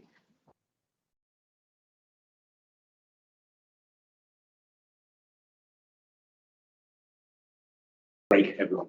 Right, we're back online again. So we come to the focus on tackling obesity prevention, part 1. I understand that this is going to be introduced by John O'Callaghan, who sits over there, and then we're hearing from the Hearts Community Trust online following that. So we will. I think we better have the questions after each. I suspect might be easiest. Do you think? What's the consensus? Yes. Right. Okay, John. Off you go then. Thank you. Thanks very much, Chair. So I'm John O'Callaghan. I'm the Partnership Director with the Heart Sport and Physical Activity Partnership, and we're based at the University of Hertfordshire. Slide, please. Slides go up. Anyway, so we are We were established in 2003, so this is our 21st anniversary, and we were established by the 10 district and borough councils and Hertfordshire County Council, who came together with the University of Hertfordshire and what was then the Hertfordshire Voluntary Sports Association to form what was then previously called the Hart Sports Partnership. And we have morphed into the Hart Sport and Physical Activity Partnership. And it was incentivised by Sport England that provided funding for that. They wanted to create a sub-regional arm. So there were, at the time, 49 of us formed across the country. We are now one of 43 what are called active partnerships as part of the Active Partnership Network. And we work with a wide range of stakeholders, partners and organisations across Hertfordshire. And I think that's important. Whilst we have a staff team and an independent board of about 40 people, our reach is significant in that we work with district and borough councils, the county council, and primarily with public health, children's services and adult care. We also work very closely with our school sports partnerships, 48 national governing bodies, 2,500 voluntary sports clubs, the infrastructure that serves the voluntary community faith and social enterprise centre, and a growing body of SMEs around the sport and physical activity agenda, and many of which are social enterprises. As I said, we're based at the University of Hertfordshire. We get our core funding from Sport England and the local authorities, who continue to be our funding partners despite very straitened times. So I appreciate to be our funding partners as well as being our funding partners. And our mission, our aim since we started has remained constant, and that's to try to get more people in Hertfordshire more active more often. Slide, please. I've just put a slide together in terms of our strategic objectives. We have a strategy which takes us up to 2027, which is called Uniting the Movement. All together now, Uniting the Movement in Hertfordshire, and there's a clear nod there to Sport England's own strategy, which is Uniting the Movement. And there's, as well as getting people active, there's a real focus on using sport and physical activity to address inequality and disadvantage. And we firmly believe that physical activity and sport can be very cost-effective and powerful vehicles for wider social change, not in terms of just in terms of the health and well-being agenda, but in terms of community cohesion, social inclusion, educational attainment, climate disorder reduction, and the like. And within our strategic objectives, you'll see two clear ones in terms of a clear objective around using physical activity for improved health and well-being. And I think, which is very important, I know it's alluded to in your papers, around active environments, making sure that we've got places and spaces which are conducive for people being able to undertake exercise and wherever possible to make sure that that is free at the point of access. A slide, please. So I'm not here today, as you've seen from the papers, I'm sure we've discussed at length this morning. This obesity is a complex issue. There is no single solution to it. And I'm not here today to try to convince you that physical activity is the panacea to all of the problems associated with obesity. But I am here to remind you of how important it is in terms of health and well-being and weight loss in particular. And we know that it's really about calorific intake and diet. And there's a saying in our sector, you will never out-train a bad diet. You know, in terms of we've got to get the foundations right in terms of getting the diet right. But the evidence shows us the best way, or one of the best ways to maintain weight loss is to engage with physical activity. And just a little plug for sport here, because we often talk about physical activity as being different from sport. Clearly it is, but all sport, even the dance, is physical activity, yet not all physical activity is sport. So as good as it might be if you do in the garden and washing the car, or the iron, whatever it might be, that is physical activity, but clearly it's not sport. And there's a simple diagram there in terms of, you know, if you put more in than you burn off, you will gain weight. And if you put less in than you burn off, you will reduce weight. Do the same, you generally maintain that weight. We're pretty simple souls in our sector, and I know there'll be a lot of evidence and theory that will simply may even dispute that. But ultimately, This is about what we put in.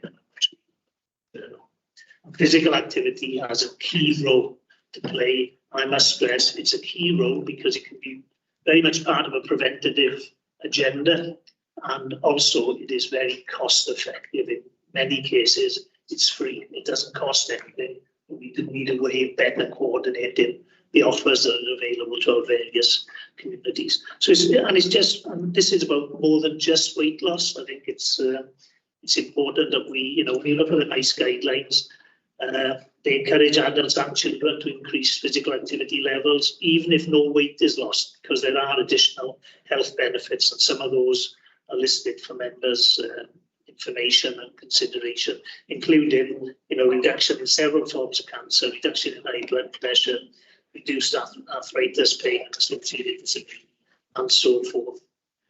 And I think it's worth noting that if someone is overweight but active, they can benefit in terms of all those health outcomes compared to somebody who is the same size and the same obesity levels but is inactive. Yeah, so I think it's important to note that. Slide, please. So how much could we do? Well, I think the caveat to this is everybody in this room and all of us are different. So healthy weight will depend on somebody's body type, metabolism, natural responses, and changes to diet and exercise patterns. But as a general guide, to maintain healthy weight, we need to be doing 150 minutes of moderate intensity exercise a week. And that is basically what leaves you slightly out of breath, and raises the heart rate. The brisk walking, gardening, playing with the grandchildren, whatever it might be, might give us that. Or, of course, 75 minutes, less minutes, but a vigorous intensity every bit activity a week, jogging, swimming, climbing the stairs, playing squash, or whatever it might be. And again, to reduce weight, we either need higher levels of activity or reduce what we put it in terms of a stricter approach to our diet. So what's working well in the county? And I think that there's loads of good stuff going on, which is beneficial to people's health and well-being, and can be a contributor to addressing some of the issues that we have around obesity. I just want to cite some examples, and the first one is something that's going on between the major football clubs in the county. That's Watford Football Club, Community Sport and Education Trust, and Stevenage Football Club Foundation.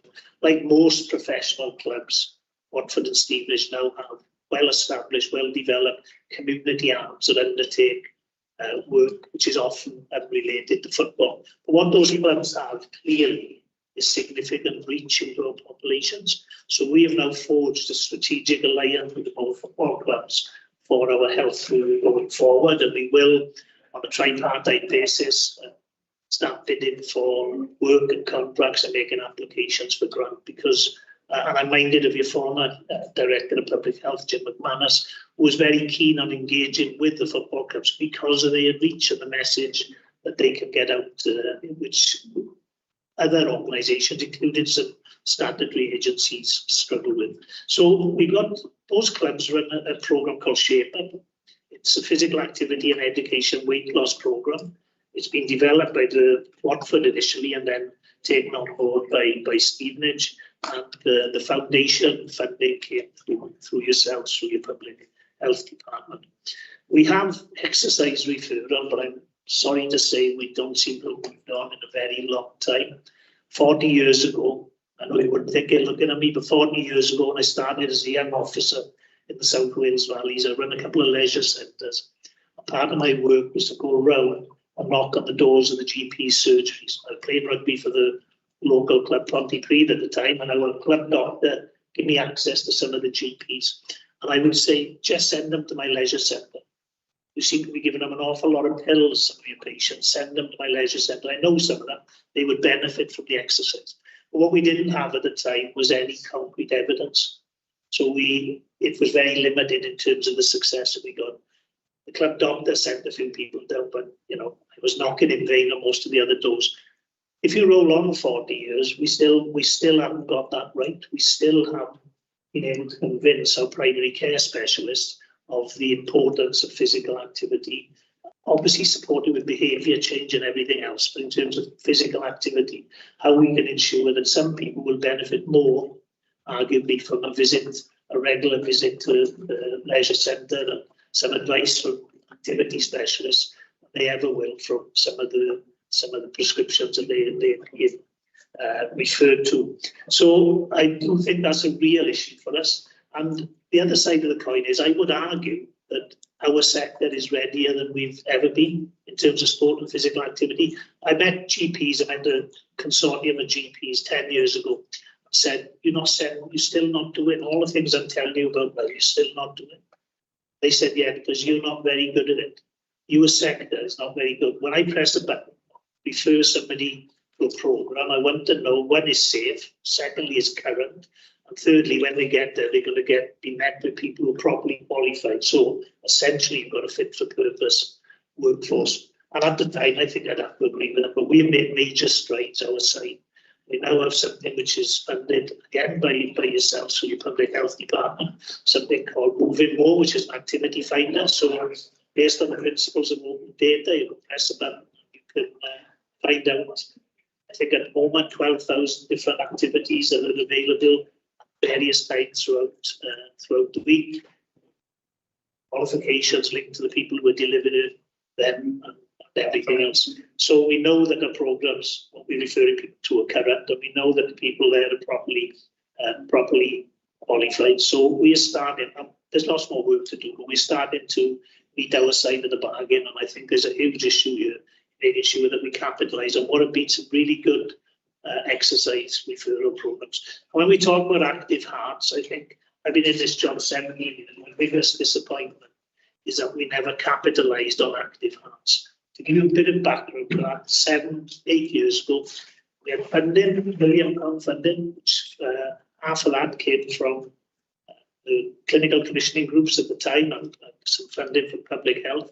And this whole funding run was coordinated by public health. PSIB was there at the time. And then we made approaches to Sport England, which is our principal funder. They put £500,000 in. We got into bed with the Anglian Ruskin University in terms of making sure there was some academic rigour around the programme. And essentially what it did is put in certain areas, pilot areas around the country, it put exercise specialists in GP surgeries, so that there was that motivational interview in which there was a referral from the GP into exercise specialists, who then went through motivational interview, helped with behaviour change, referred them into leisure programmes, whatever was most appropriate. And the success of that was significant, and the academic rigor that sat behind it demonstrated that this was money well spent. And yet, probably for a myriad factors, but will be change in the health sector that was ongoing at the time, that programme was not. If you ever want evidence of something that can work, I'd urge you, and I'm happy to share that with the committee, to have a look at the research that went on behind it. Fortunately, the programme still goes in some areas, but it's really been on the back of the goodwill of the district and borough councils in terms of Broxbourne, Hartsmere and Montford. There are different delivery models for that. John, we're awfully pushed for time, so if you can condense, I'd be really grateful. Stop telling my stories. Chair. And of course, there are other non-weight management specific programmes that go on each and every week in Hertfordshire. You as County Council have a great health walks programme. We've got parkrun in terms of the concentration of parkrun in Hertfordshire. There's been exponential growth over the last 9 years. The concentration is greater than probably anywhere in the country. We've got breeze cycling rides, we've got buggy pushes, etc. And what's working well for children and young people? Well, some of you will be aware of the Happy Camps, which is the DFE funded programme, which is as a base targeting those children on means tested free school meals, which are ongoing during the school holidays. We've got Stevenage Football Club's Foundation Community Kitchen is another good example, which is a healthy food education programme, showing the family how to budget, shop, plan and cook healthy meals. We've got the Busy Body programme, which you commission as part of your healthy weight tender for children and young people. And again, we've got all sorts of other interventions which are available there, including park play, daily mile within the school environments, junior park run, school games, box clever, and hundreds of others. And just what's needed, in my view, I think clearly we need to be insight-led and evidence-based in our approach to all of this. I think we need some place-based pilots, and we would be keen to engage with that. We run a programme called Active Local, which targets the county's most deprived, disadvantaged areas where inactivity levels are the highest. I think we need to learn from where we do good stuff in Hertfordshire. We need to be prepared to back it going forward in terms of some of these county-wide initiatives. There needs to be a greater understanding, back to my point about the GP referrals, greater connection and understanding between healthcare and physical activity. I think there's a big role to play there with the social prescribers workforce. Better understanding, frankly, on both sides about how important physical activity can be for health and improvement, and sometimes when it isn't appropriate, because it's not always appropriate in terms of some of the solutions that we're looking for. I think there's a big issue about the transition from school to community sport. Obviously, there's a compulsion in terms of schools. The young people can get their fix, but when they have to transition to community sport, when you think that the average cost of joining a football club in Hertfordshire for a season is now £250. If your family's facing inequality and struggling to put food on the table, that isn't going to be an option for many of the parent families. So that transition from school to community activities needs looking at. And of course, we need to remove the barriers to participation, and uppermost amongst those will be cost. And I think when we do stuff good, we should celebrate them and share the good practice. I think all of us, us included, us more so, we need to be better at learning and sharing about this. Thank you, Chair. Thank you very much. I think members, it's quite clear that John has been talking, giving evidence in respect of item 3 of our key lines of inquiry. This is the effective partnership, or how effective is partnership in working together to tackle obesity.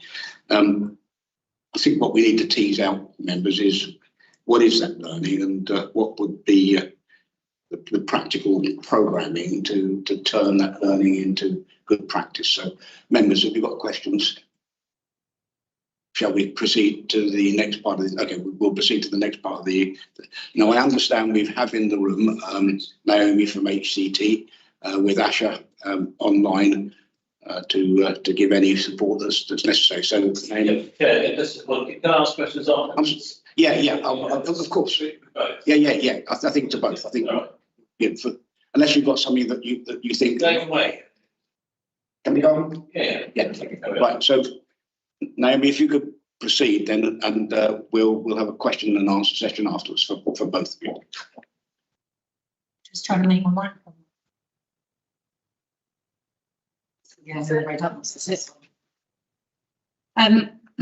thank you for having me today. I'm Naomi Mason. I'm Deputy Director of Operations for Children and People Services for Hertfordshire Community NHS Trust, and I've got a couple of colleagues from mine, Asha, Dana and Linda. So I'm just here to, I think you've got my slides, hopefully, that you're going to share.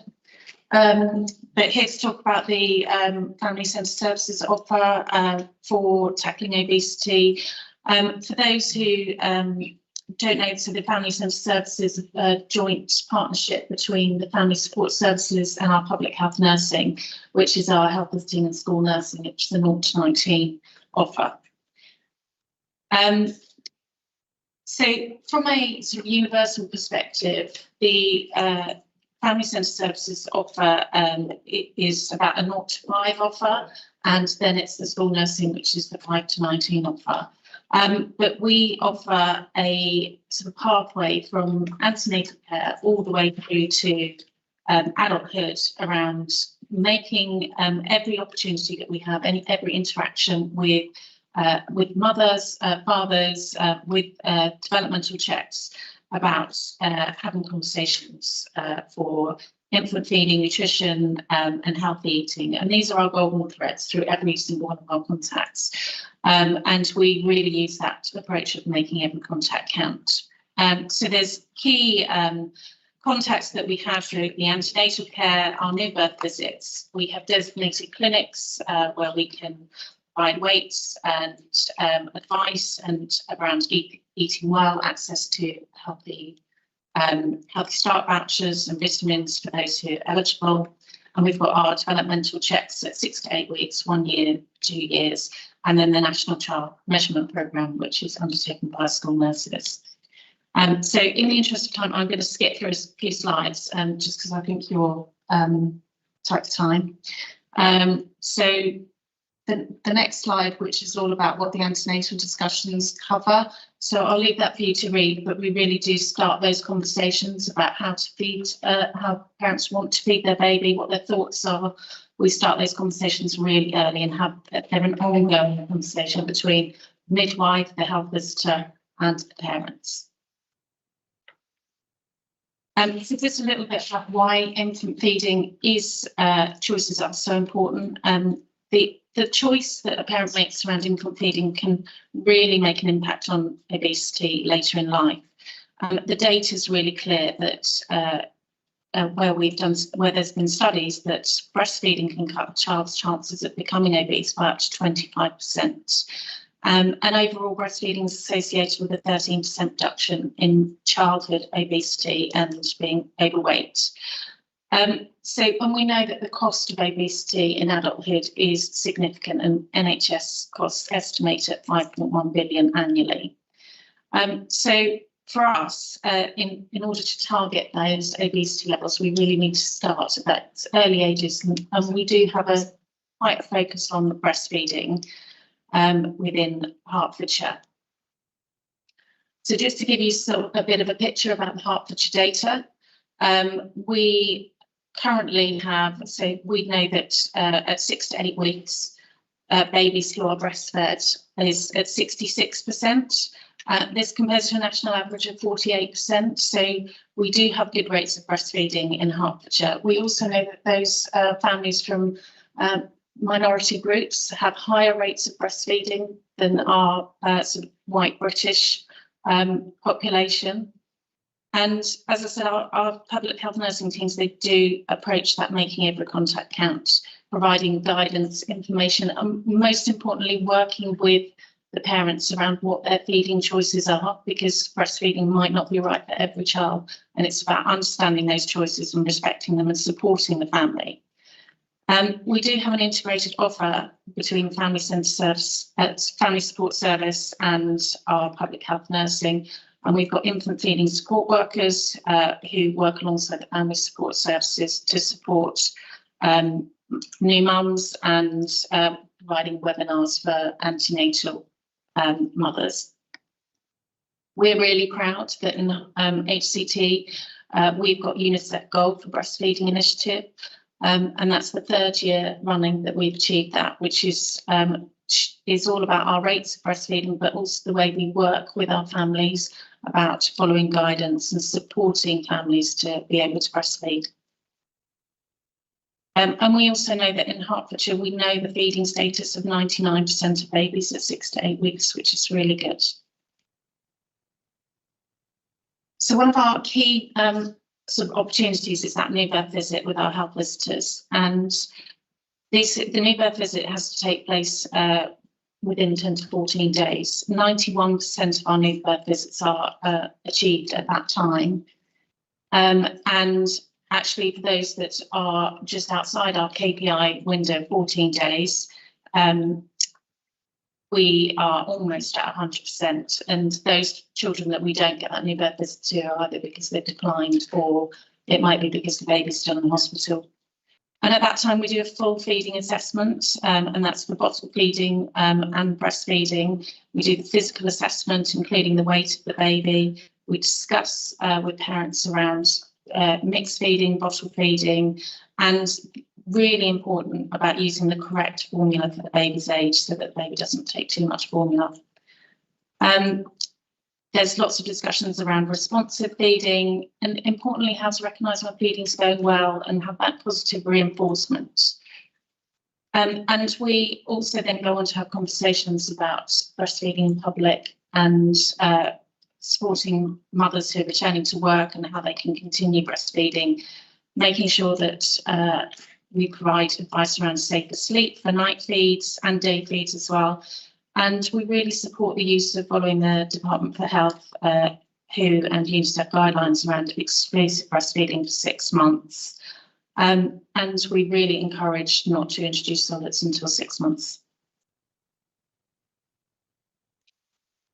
So I will skip this slide, but this is all there for you around some of our contacts, right through from sort of the new birth visit, 4-week contact, through to the 1 and 2 year developmental checks.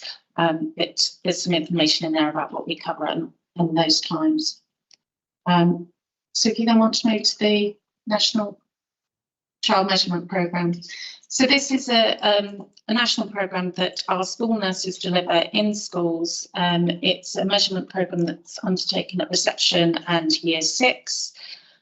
And the data, it creates child excess weight indicators in the public health outcomes framework.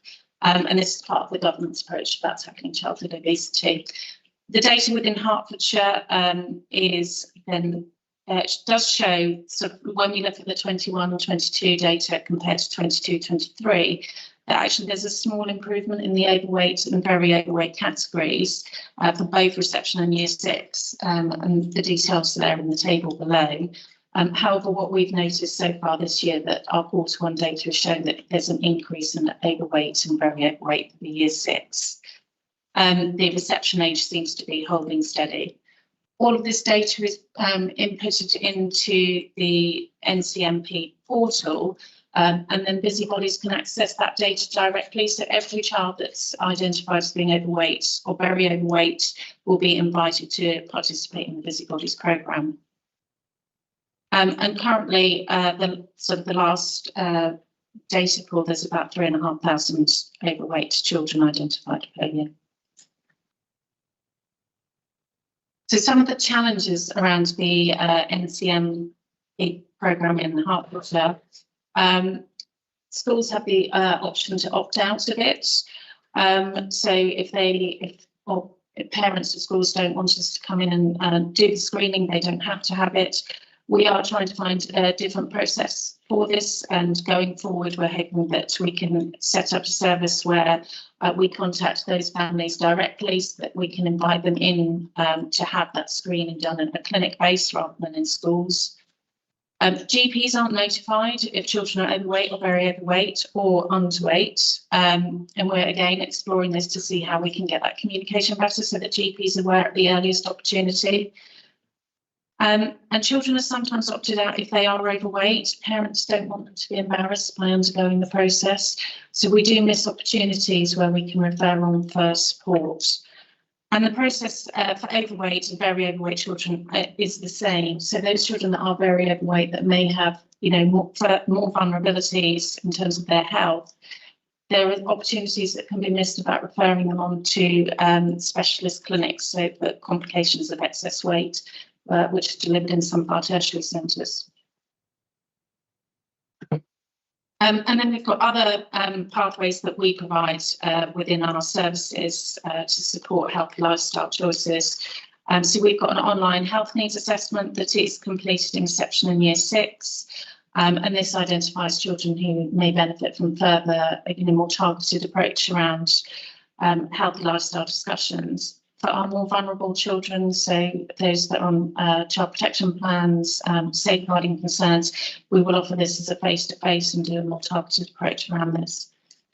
We've also got school nurse duty helplines, Chat Health, which offer lots of signposting and support. And we provide a newsletter to schools, so our public health nursing 5-19 has a newsletter to schools that provides advice and support around what's going on in Hertfordshire, and we've got the Health for Teens and Health for Kids websites that can be accessed. There's a number of system groups looking at this that we are involved with. So we've got the Healthy Weight Network, which is looking at what's available in the local communities. We've got our integrated neighbourhood teams, which is a relatively new initiative where we're working with PCNs, and it's a multidisciplinary team providing that whole family approach, and we're specifically looking at identifying those children that are overweight or very overweight, and looking at an NDT approach, how we can support the family. The National Child Measurement Programme Partnership Group, looking at how we promote the increase of the programme in schools and how do we improve the uptake to busybodies.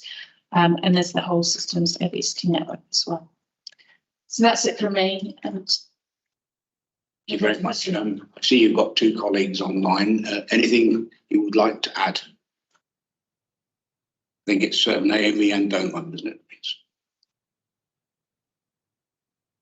Hello. No, nothing to add. I think we're just doing an exceptional job, but there's more to be done. Thank you. Doma? No, that's great. Thank you for inviting us here today. Thank you very much. Right, members. Questions. I think Asif was first. Yeah. No, thank you. So my question for Mike. Oh, beg your pardon. My voice not booming enough. Here we go. No. Jesting. All right. My question is to John. Actually, it's about the Hearts Sports Partnership. Actually, I'm a graduate of Shape Up, and I've done it twice with football right now, and it was very effective. I lost some weight, and one of the consequences is you stop. So when you're part of the band of brothers, you're together, shared goal, activity, and people similar in terms of their lack of sporting habits. You form a band and you work together, but as soon as it stops, you fall off. And that's something just to reflect back on some of these interventions, that they are short-term injections, but they're not consistent. And that's something just to.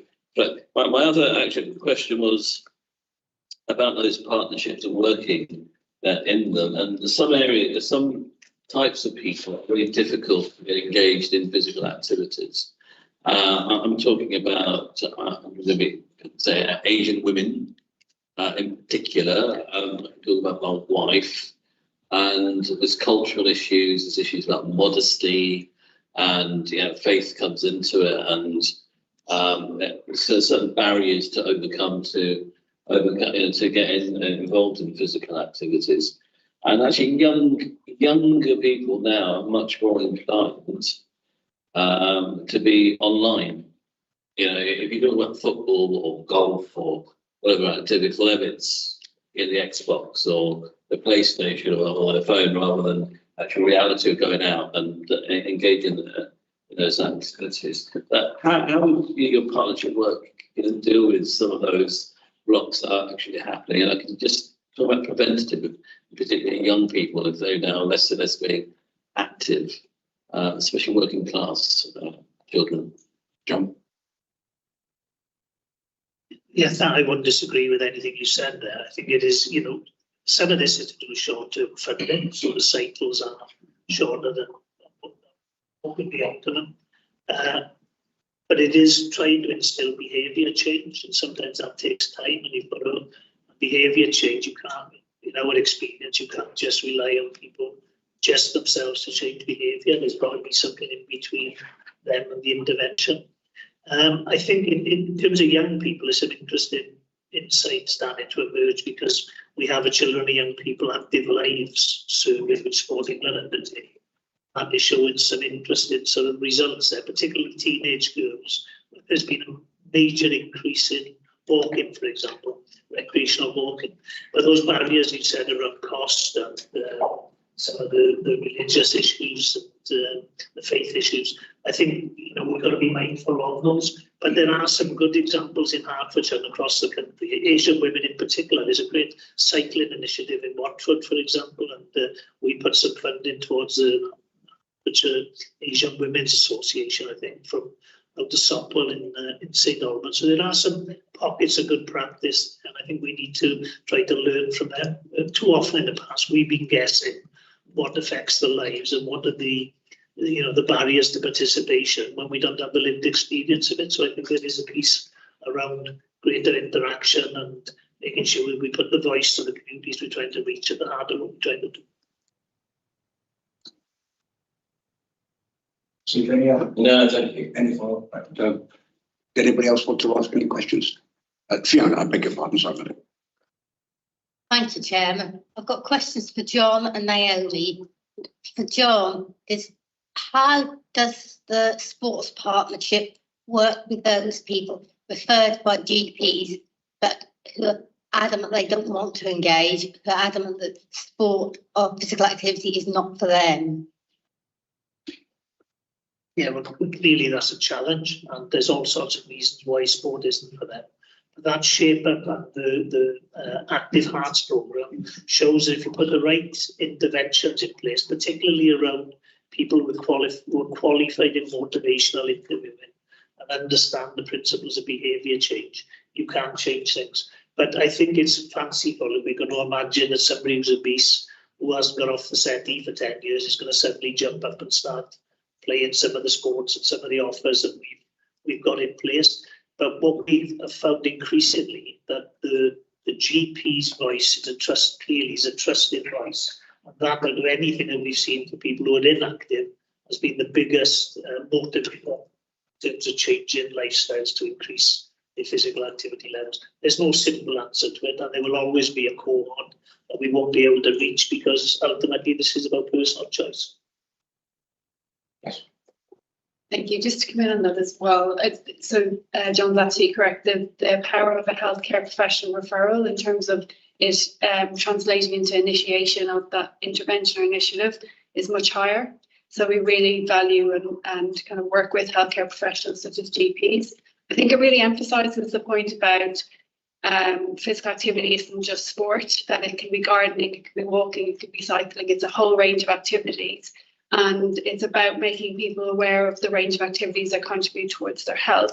And that also goes back to this morning's discussion about our environments being active by default, that by default people want to cycle to work or to school, and it's safe for them to do that. And that kind of creates that it's for everybody and there's something for everyone. Any follow-up, Fiona? Not on this, the question's been answered in full. The second one's directed to Naomi about the National Child Measurement Programme. But it is a concern that the results are not shared with GPs. So would it take further legislation to get GPs in the loop? Or is that something that we could do in Hertfordshire?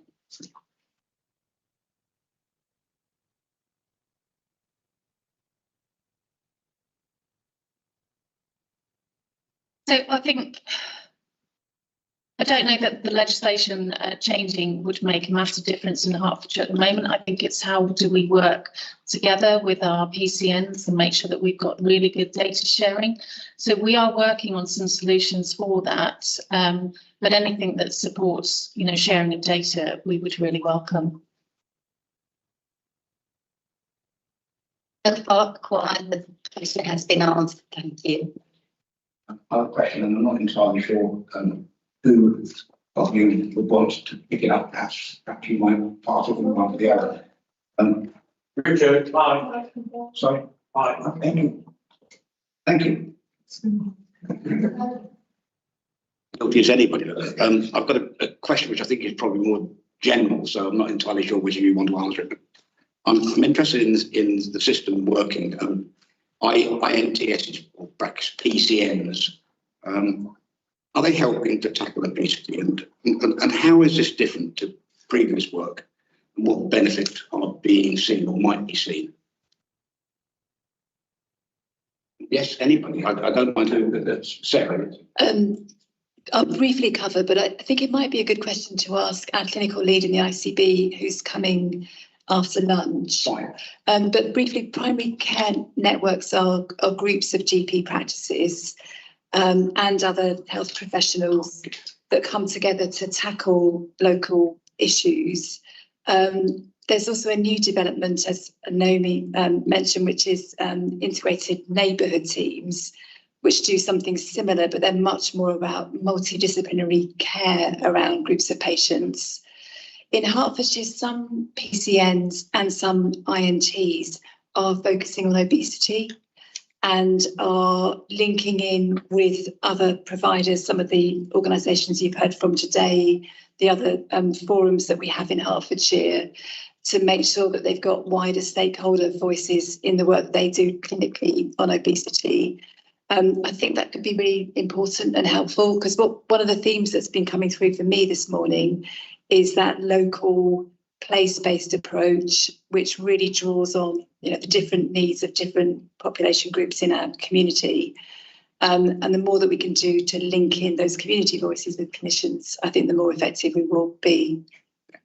If I might observe, I mean, clearly there are many sort of tentacles in this particular sort of, and I'm interested, and I think members need to be interested in discovering, before we get to the end of today, how these local initiatives are being tied together, who actually is sitting with an overview of it, so that essentially more effective working and good practice can be passed from one to the other.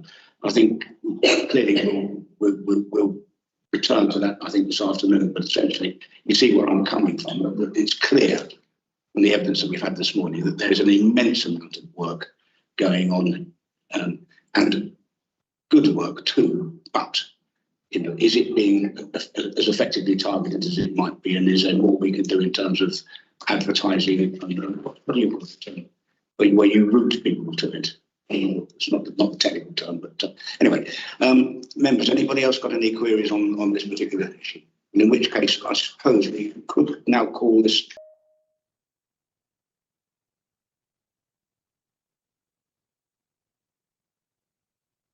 Yeah, thank you. Right, good afternoon. We are now live. The afternoon session, the focus on tackling obesity, adult weight management service. Dr. Nick Mystery. Sorry. Oh, of course. Yes, I beg your pardon, Nick. You have to wait. I got it wrong. I'm not quite working or functioning on all cylinders this afternoon. Joanna Greenwood will now do a quick summary, please, of the morning's proceedings, and then we will go to Dick. Chair. Can everyone hear me? Yes. Okay. Yeah. Brilliant. Okay. So we heard this morning, how obesity is a really serious public challenge and large-scale issue within Hertfordshire and nationally. Around 60% of adults in Hertfordshire are obese, and around a third of children.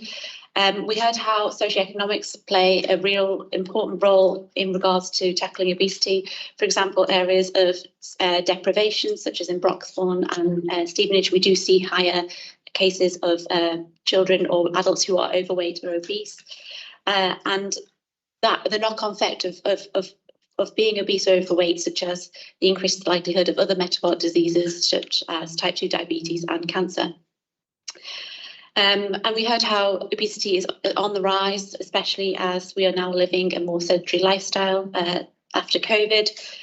We heard from the University of Hertfordshire how psychology plays an important role in tackling obesity as well, and how we need to try and disengage from that type 1 thinking.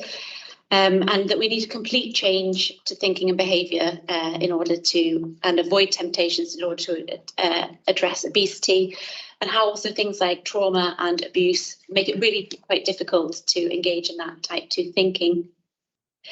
We heard also from Hertfordshire on regards to the whole systems obesity approach and how it is everyone's business to tackle obesity, and that loan policies alone, such as the sugar tax, cannot prevent obesity. It's about taking that whole systems approach, so looking at planning, food companies, NHS, local government and districts. And that we need to adopt a new ways of working and mindset to address really the complexity of obesity in this system. And as I mentioned earlier, how things like food production is incredibly important. So, for example, if you have cheaply produced foods, that will have less nutrition and also can lead to obesity. So taking that approach of the whole systems, we heard how, from member questioning as well, how community involvement is really important into tackling obesity and preventing it as well. And involving the community into that co-production and co-design is really important for having effective behaviour change and key to delivering these effective programmes. Hertfordshire is a very diverse community and therefore has very diverse communities, and therefore we need to ensure that messages acknowledge that and align to this as well. especially where faith, food and family play such a pivotal role in the community. Other examples that we heard were things such as place-based programmes, such as local football clubs, which have also significant reach into the community and affect great change and help sustain those healthy behaviours and have produce other co-benefits as well, such as improving mental health. Language also plays a key role here, and it is really important that we destigmatise obesity and use language that is inclusive and brings people on a journey by changing the narrative from being overweight or obese to around healthy eating and exercise. And then finally, really the need for that long-term approach and commitment to preventing obesity, how it starts even during pregnancy. Examples were given as well, such as the Amsterdam Weight Programme, which has been going on for around 12 years. It's really about changing that mindset and to manage long-term conditions and impact as well. Thank you, Chair. Thank you, Siobhan. Right, Nick, is he online? Hello, can you hear me? Yes, indeed. Thank you. Okay, brilliant. Okay, thanks. So hi, I'm Nick, Dr. Nick Mystery, GP and clinical lead for lifestyle medicine prevention and health inequalities at Hertfordshire and West Essex ICB. And I'm just going to give you a brief overview of the weight management services and the 4-tier options that we currently have locally and within the NHS. I think these slides might have changed actually. I don't know if you go to the next one. I think Louise had sent me. Yeah, that's it. Brilliant. So as you can see here in this pyramid, there are essentially 4 tiers to weight management services. Tier 1 and Tier 2 focus on primary and secondary prevention, with local authorities having a key role in commissioning these services. And Tier 3 and Tier 4 represent more specialist, clinically led weight management services and are commissioned by the NHS.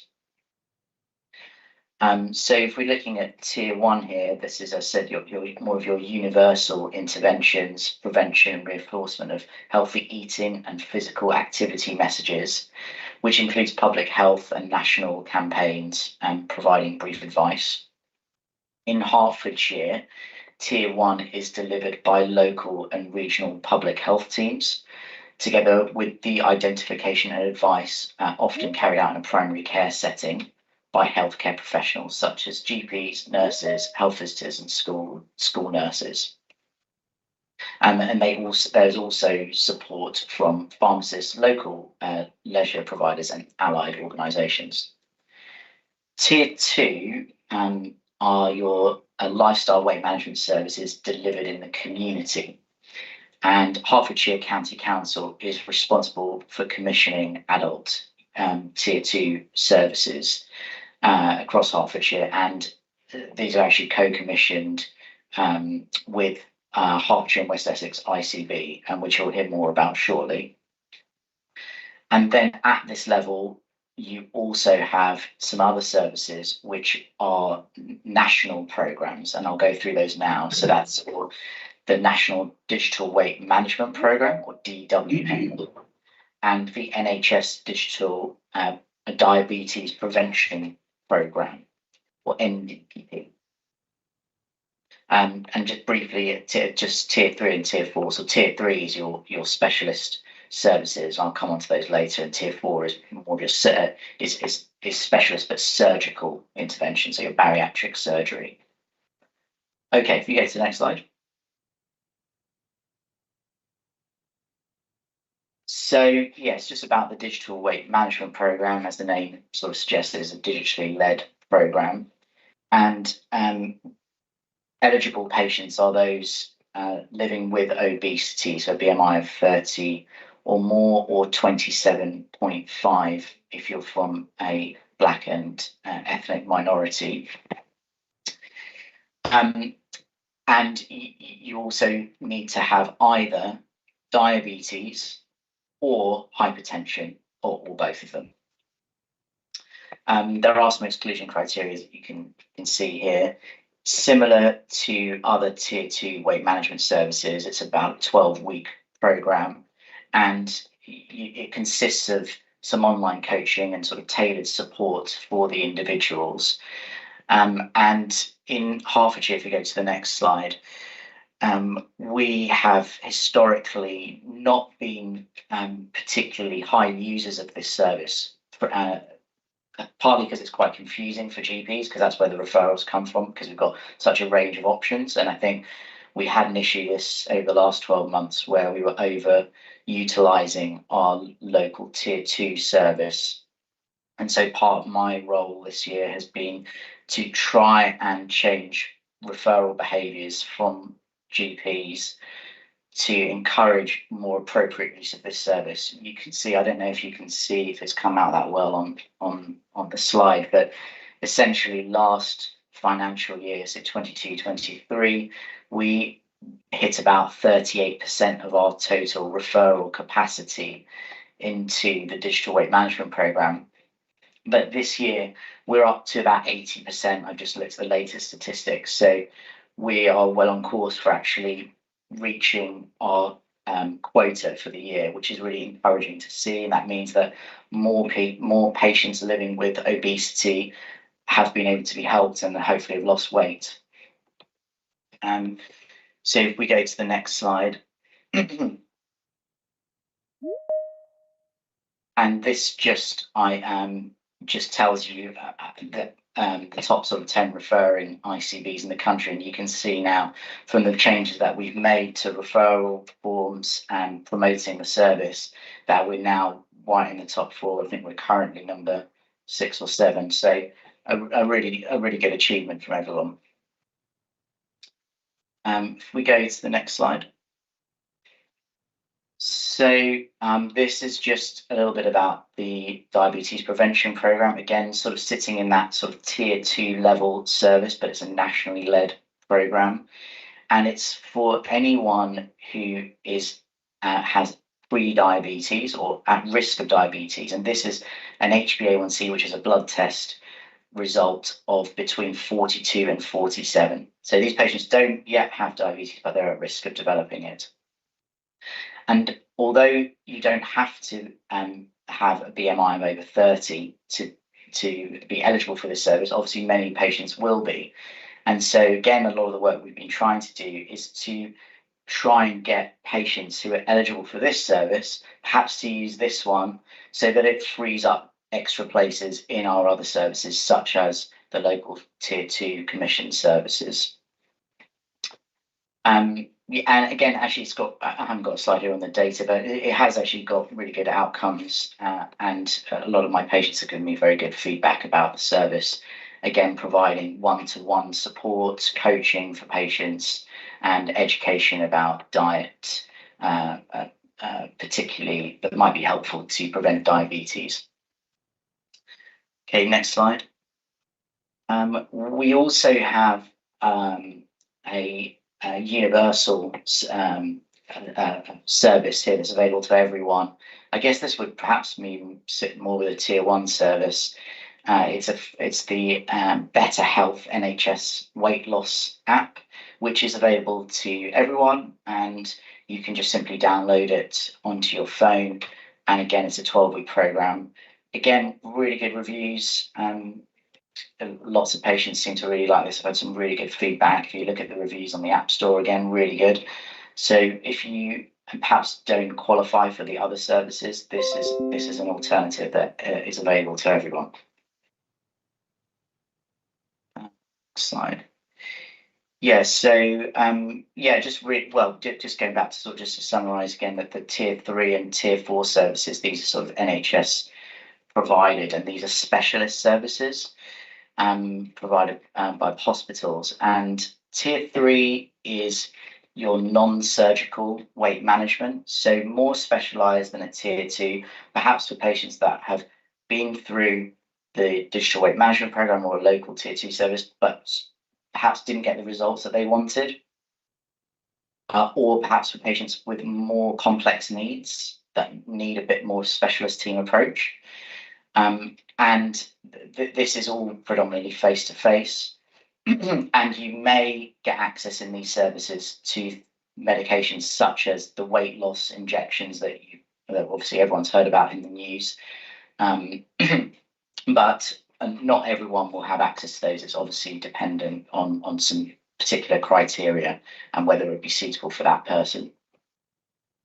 And then tier 4 is really for even more complex patients who may need some surgical intervention. And these are all the types of bariatric surgery, the options that are available. And of course, to go through this, you need to have a lot of support, and you need to make sure that it's the right option for the patient. Okay, I think and that's the end of the presentation. So yeah, so if you have any questions, please let me know. Thank you very much. I understand you have to leave at 2 o'clock, Nick, so we'll try and get your questions in before then. Fiona. Thank you, Chairman.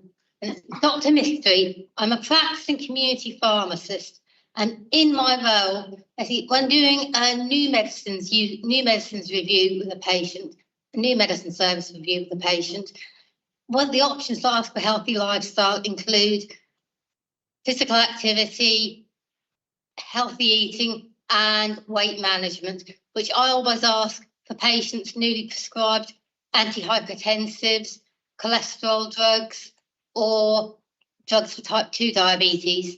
But do you see a further role for community pharmacists in weight management? Yeah, absolutely. I think, community pharmacists absolutely have the skill set for this, and I guess it's the time, isn't it? How can we create enough time for pharmacists to have these conversations? Because I think it does need to be a sort of a tailored advice to the individual, ideally, to give them the best outcomes. So at the moment, we've obviously got like the Pharmacy First scheme going, where minor illness conditions are being directed towards pharmacies, and I absolutely think that that could be expanded, and why not other conditions such as obesity management in the future.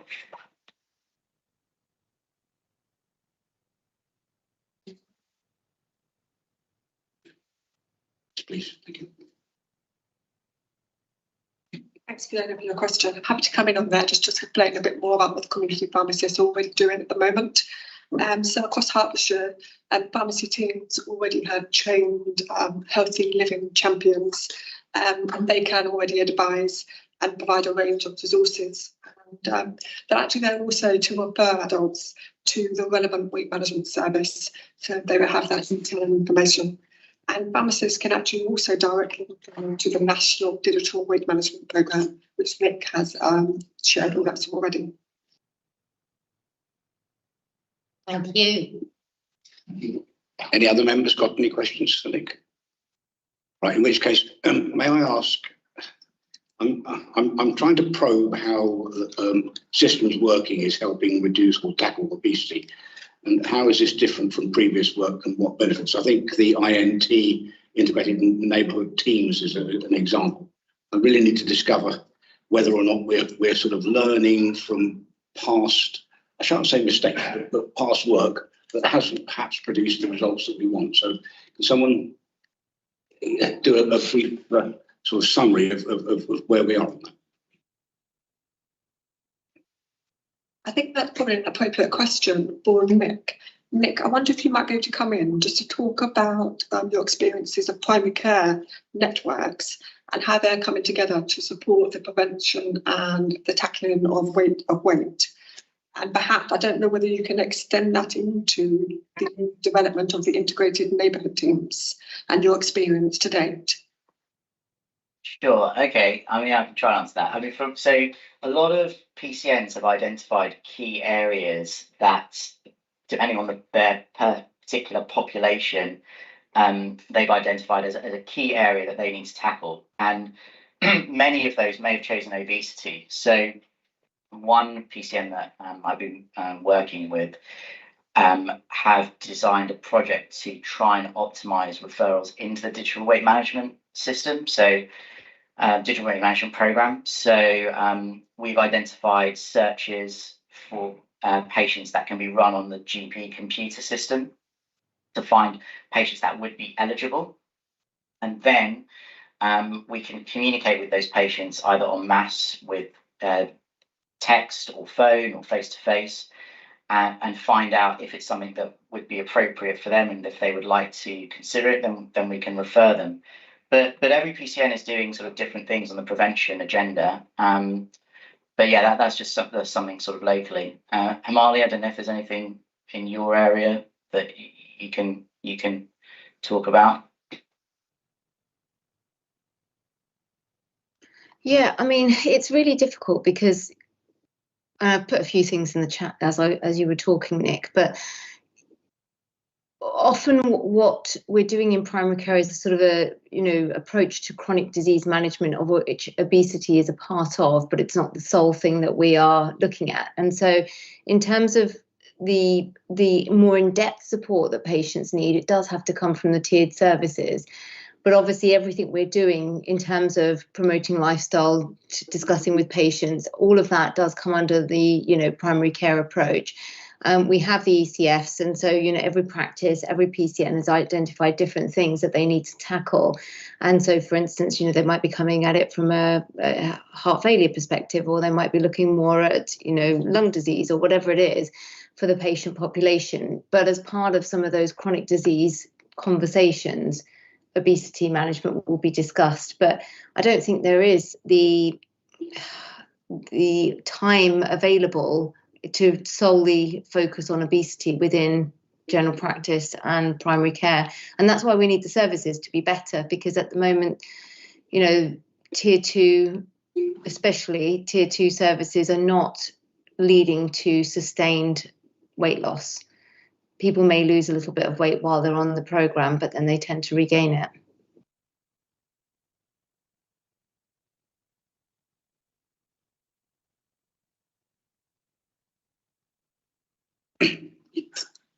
Hang on a second.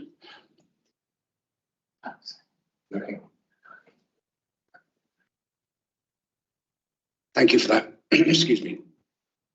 Hang on a second.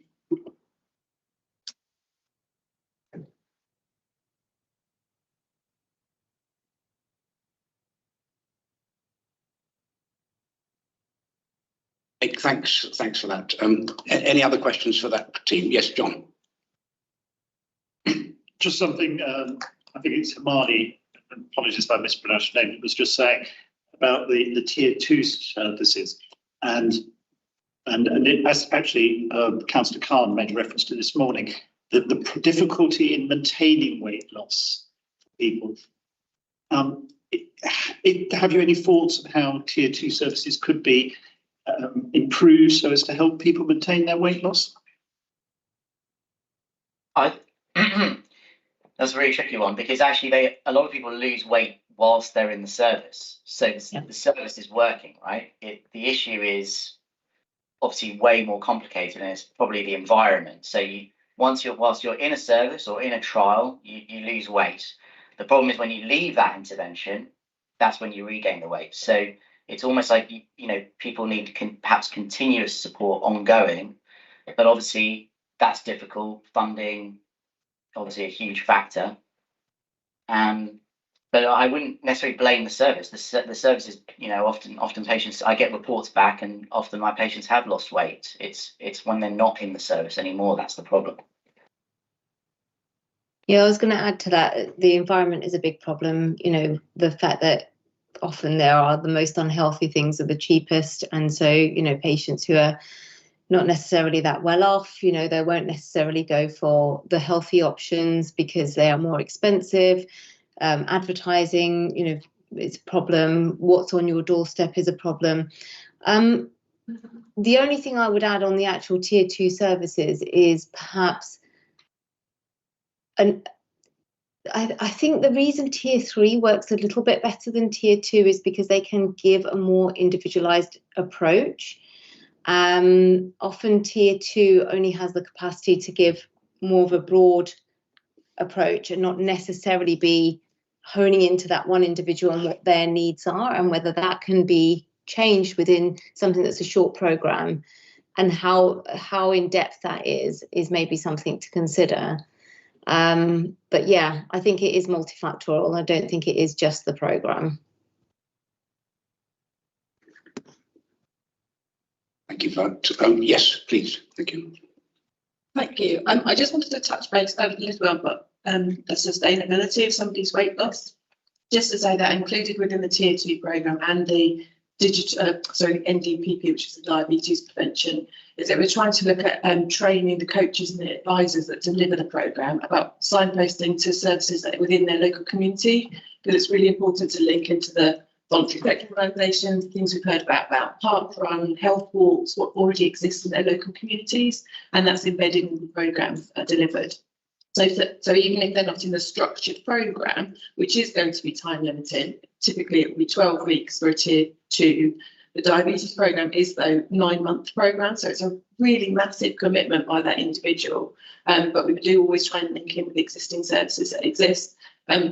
Also, some people would create sort of a WhatsApp group between them to have that sort of buddy system as well. So there's lots of other things that do go on alongside it to try and retain that and to keep that sustainability. Thank you. Right. If nobody else has got any comment, oh yes, John. Sorry, yes, pick one. Just quickly, I wanted to clarify. I wasn't saying that the Tier 2 service wasn't working. What I was trying to say is, what more can we be doing? And I think the answer we just got is very useful. So thank you. Nick, I'm not sure if this is entirely in your purview, but it's certainly a question that I posed this morning. I'm going to pose it to you because it's one that concerns me. I want to understand whether or not we're pushing at an open door here. I suspect we're not.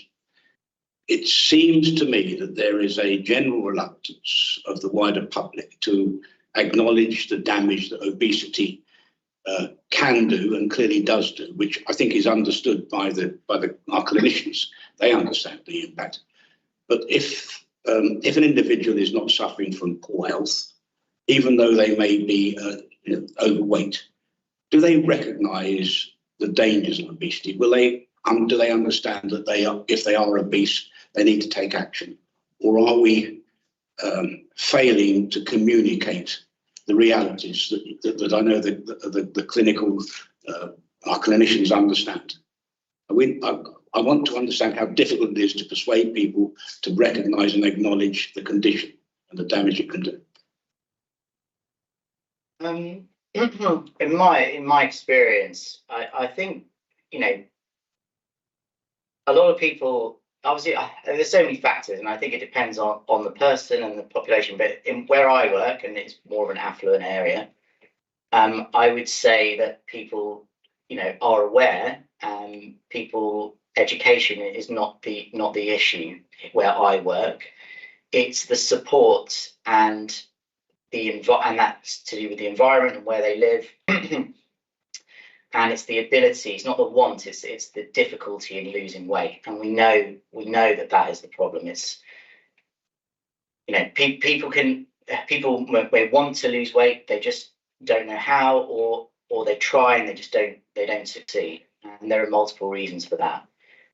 So I think there probably is an education problem in some parts of the country. Maybe people aren't aware of all the factors, all the health outcomes that are related, adverse health outcomes that are related to obesity. But I think the main issue is more the support in being able to lose weight and sustain it.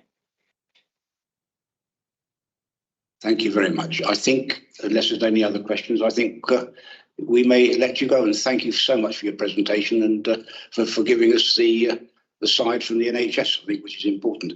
I think we now have online Sarah Harrison, the clinical lead. Sarah, are you there? Yes, I am. Hello. Good afternoon. Please proceed. I'm also joined by my colleague Elliot. I don't know if you're on, Elliot. Yeah. Yes, I am. Hello. Hi, everyone.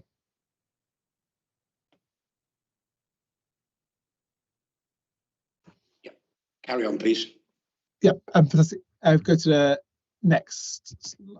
Oh, we can just navigate ourselves, can we? Yeah, we drove for the last 5 to 10 minutes of what was being discussed and some of the questions, and I think it really leads us quite nicely in terms of Aviva and our Tier 2 weight management service in partnership with Slimming World, because personalisation is really critical to what we deliver in our Tier 2 weight management services and services across Tier 3 weight management and diabetes as well. When participants enroll into the service, they get an option, obviously, of face-to-face or remote, and in that digital service, they can have one-to-one, they can have groups. We also triage based on needs. So those that are in need of the most intensive support will get more support from Sarah and a fantastic delivery team and a fantastic clinical team. And then those that are more motivated for change will have a less intensive pathway. So we combine participants' own drives with how well we reflect in terms of their motivations. COM-B is really critical for us. So it's a behaviour change service, and ensuring that beyond that 12 weeks, they've got the tools to sustain the weight loss that they achieve during the 12 weeks. We know that is a real challenge. We also have access to our digital tools beyond the 12 weeks, as long as the participants would like to use it. So all those tools, those learnings that people have embarked on the 12 weeks, they'll be able to rely on those going forward. We also personalise based on cost of living. So in terms of if that's a concern, we've got our dietary approaches based on that. Also cultural backgrounds as well. We have a number of languages spoken in-house, particularly from Southern Asian, so Bengali, Urdu, Gujarati, and Eastern European. So not only can we match based on cultural backgrounds and dietary approaches that are appropriate there, but also in terms of someone's first language. So I thought that's just really key as a bit of a scene setting. That personalisation is really critical to our Tier 2 weight management service. But I'll flick on to the next slide. And then Sarah, I don't know if you could dive in a bit more in terms of the specifics of the Tier 2 service in Hertfordshire. Yeah, absolutely. Thanks. So yeah, it's a Tier 2 service, as we said, and as you understand, that's a 12-week programme. The way we're commissioned to deliver in your area is that we have a face-to-face element, which is provided by Slimming World. If the face-to-face element isn't appropriate for somebody, then they do have the option of coming and having their 12-week programme with us at Aviva, following our digital programme. So that's a remote service using our app with our human health coaches. So there is still that human element there, that interaction with the health coaches, supported by obviously all the digital tools that you'd find within an app. So the overall aims of the service, obviously helping people to manage their weight. So we're looking at lifestyle overall, physical activity, as well as a healthy, balanced diet. If there's a specific diet and intervention that somebody would like to follow, we can support them with that, but also setting them up for that long-term self-management. So as Elliot was saying, we're thinking about COM-B, those behaviour change techniques, to really try to encourage them beyond those 12 weeks. We appreciate, yes, there are limitations of that 12-week period. So we, as has already been discussed, that signposting is essential, that future ongoing management and self-management is part of the programme. So we're looking to help them increase their confidence to achieve their goals, and obviously the importance of goal setting in the long term as well to help support these behaviour changes. Next slide, please. So uniquely for Hertfordshire, the Tier 2 weight management service is also available for women who are pregnant and want to improve their well-being. So obviously in pregnancy, the focus is shifted. We take away that focus around weight loss, and it's more about encouraging healthy habits, part of that sort of healthy living, healthy lifestyle, looking more at weight maintenance and appropriate amounts of weight gain during pregnancy, obviously working with their midwifery and obstetric team in combination. So they will receive advice across those 12 weeks on the importance of healthy eating throughout pregnancy and healthy living generally, but also beyond the 12 weeks, and thinking about once they've delivered the baby, their options and the importance of healthy living and achieving a healthy weight for their future health, but also in terms of future pregnancies as well. So next slide, please. So in terms of the journey for the participant, they're referred into Aviva, where they go through the triaging process. So we will contact them via email, SMS, phone call, however works for that individual, and they will initially be offered the face-to-face programme via Slimming World. And as I'm sure you're all aware, Slimming World offer face-to-face group workshops, and I think it's over 100 locations in Hertfordshire now, where you've got that, obviously, that group support, you've got the resources of Slimming World, the diet intervention that they offer, and that ongoing support.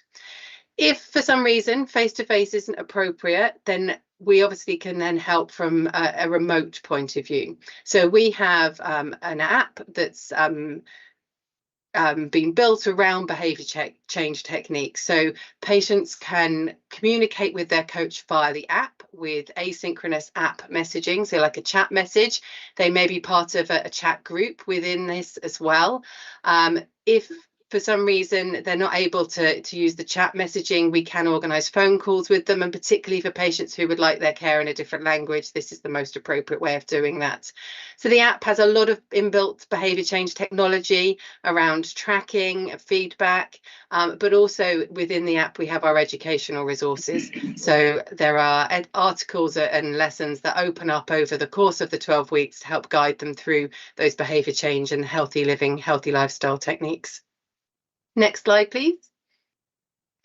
So just in terms of referral criteria, it's very similar to the information Nick was just sharing for the national programmes. So over 18 years of age, they need to be living in a Hertfordshire or registered to a Herts GP, a BMI over 30, obviously the Black, African, Asian minority ethnicities, it's over 27.5, or if they have a comorbidity from the list on the slide here, they would also qualify with a BMI of 27.5 or above.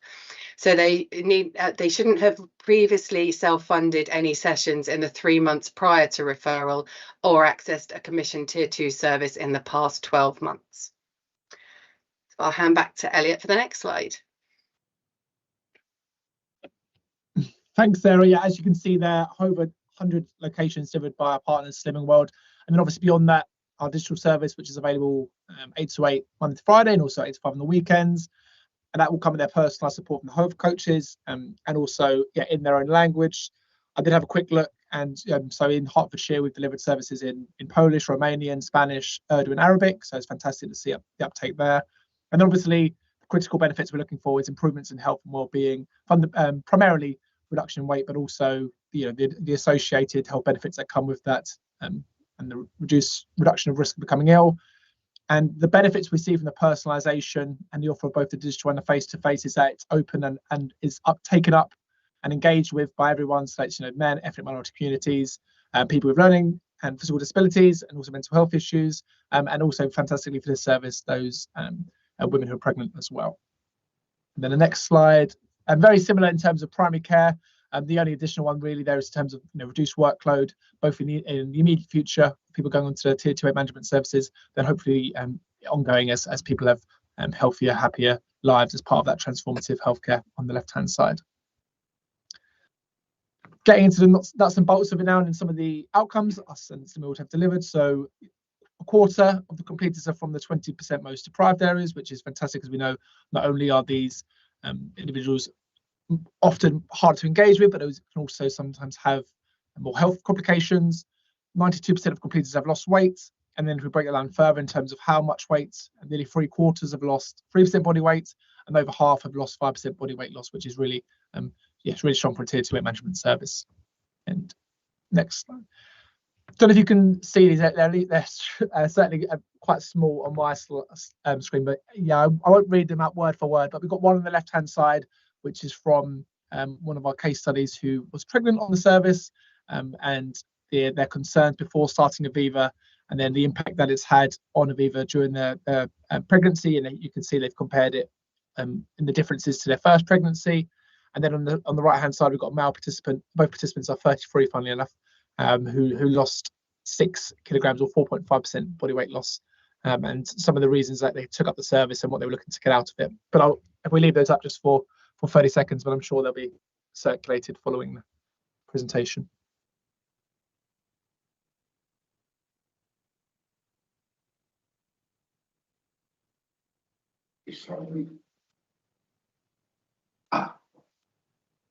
So we also have a case study from one of the participants who attended Slimming World. Again, there's a lot of information on this slide here, but I think the things to really pick out from this is this was a gentleman who was 32, so similar age, but he says quite clearly here that he wouldn't have considered attending Slimming World by himself. It was only because he was referred that he actually decided to undertake it, and he's had really good success. He's really enjoyed it, and actually he's self-funding going forward with it now. So he's had a lot of success with the programme. But obviously you can read that in the materials that we've shared.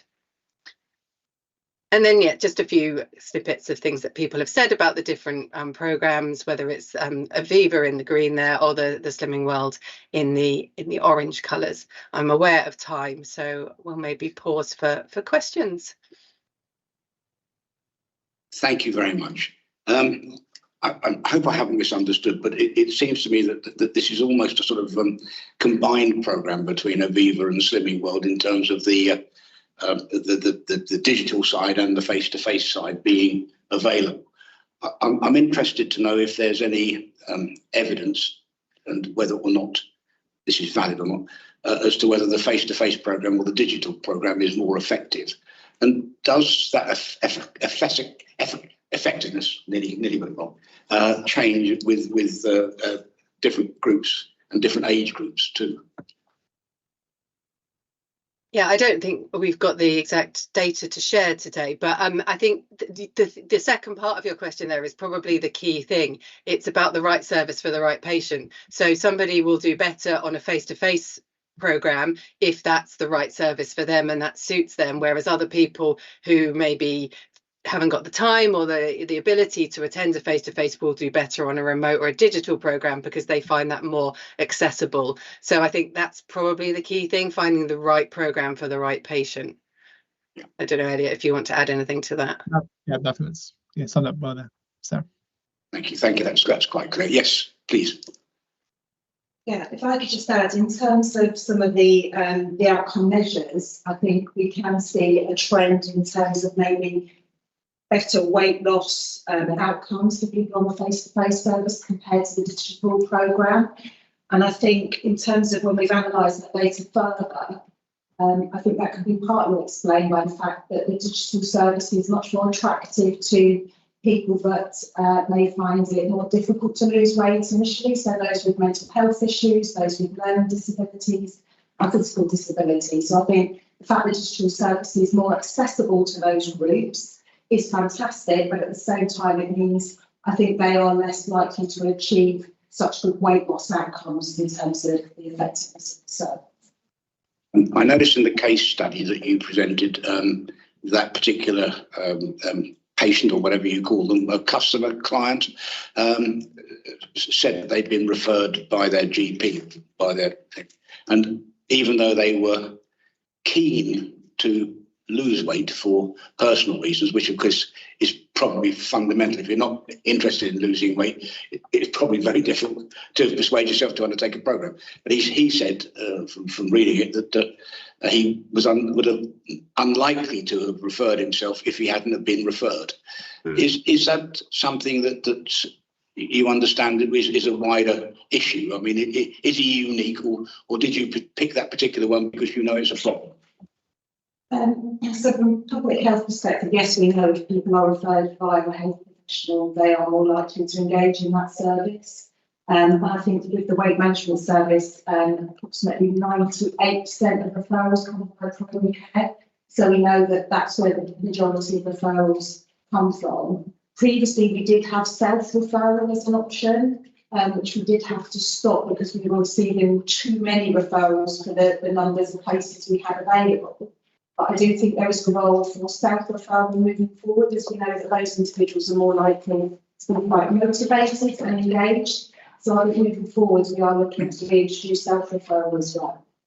And finally on that one, I noted that you refer in the presentation to triaging, which is essential because obviously some people believe they have a weight problem when frankly they don't have a weight problem of itself, they have other problems.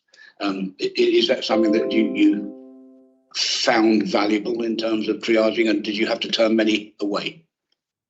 I think Aviva may be a better place to answer that question in terms of your triage process.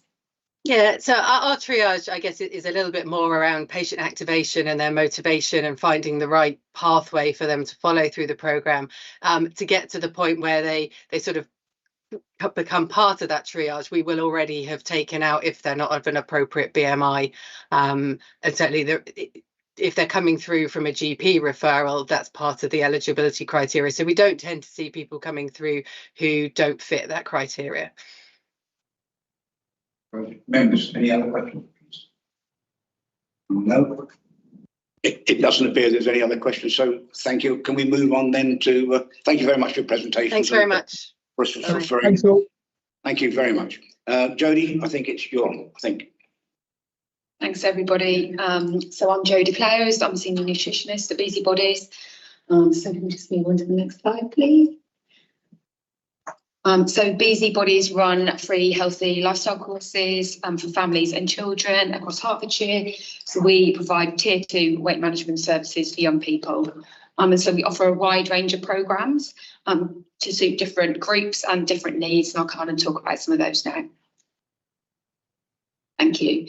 So as I said, we run a wide range of services, so ranging from courses for the under 5s, where we have something like the Henry programme, then for the next age group up, so 5 to 15-year-olds, where we've got online courses and face-to-face, and then we also have a light touch, so where people aren't looking for a bigger commitment of a programme, we have a Busy Light service, and then finally we also have our Be Youth programme, which is for teens. I'll just come on and talk a little bit more about those services.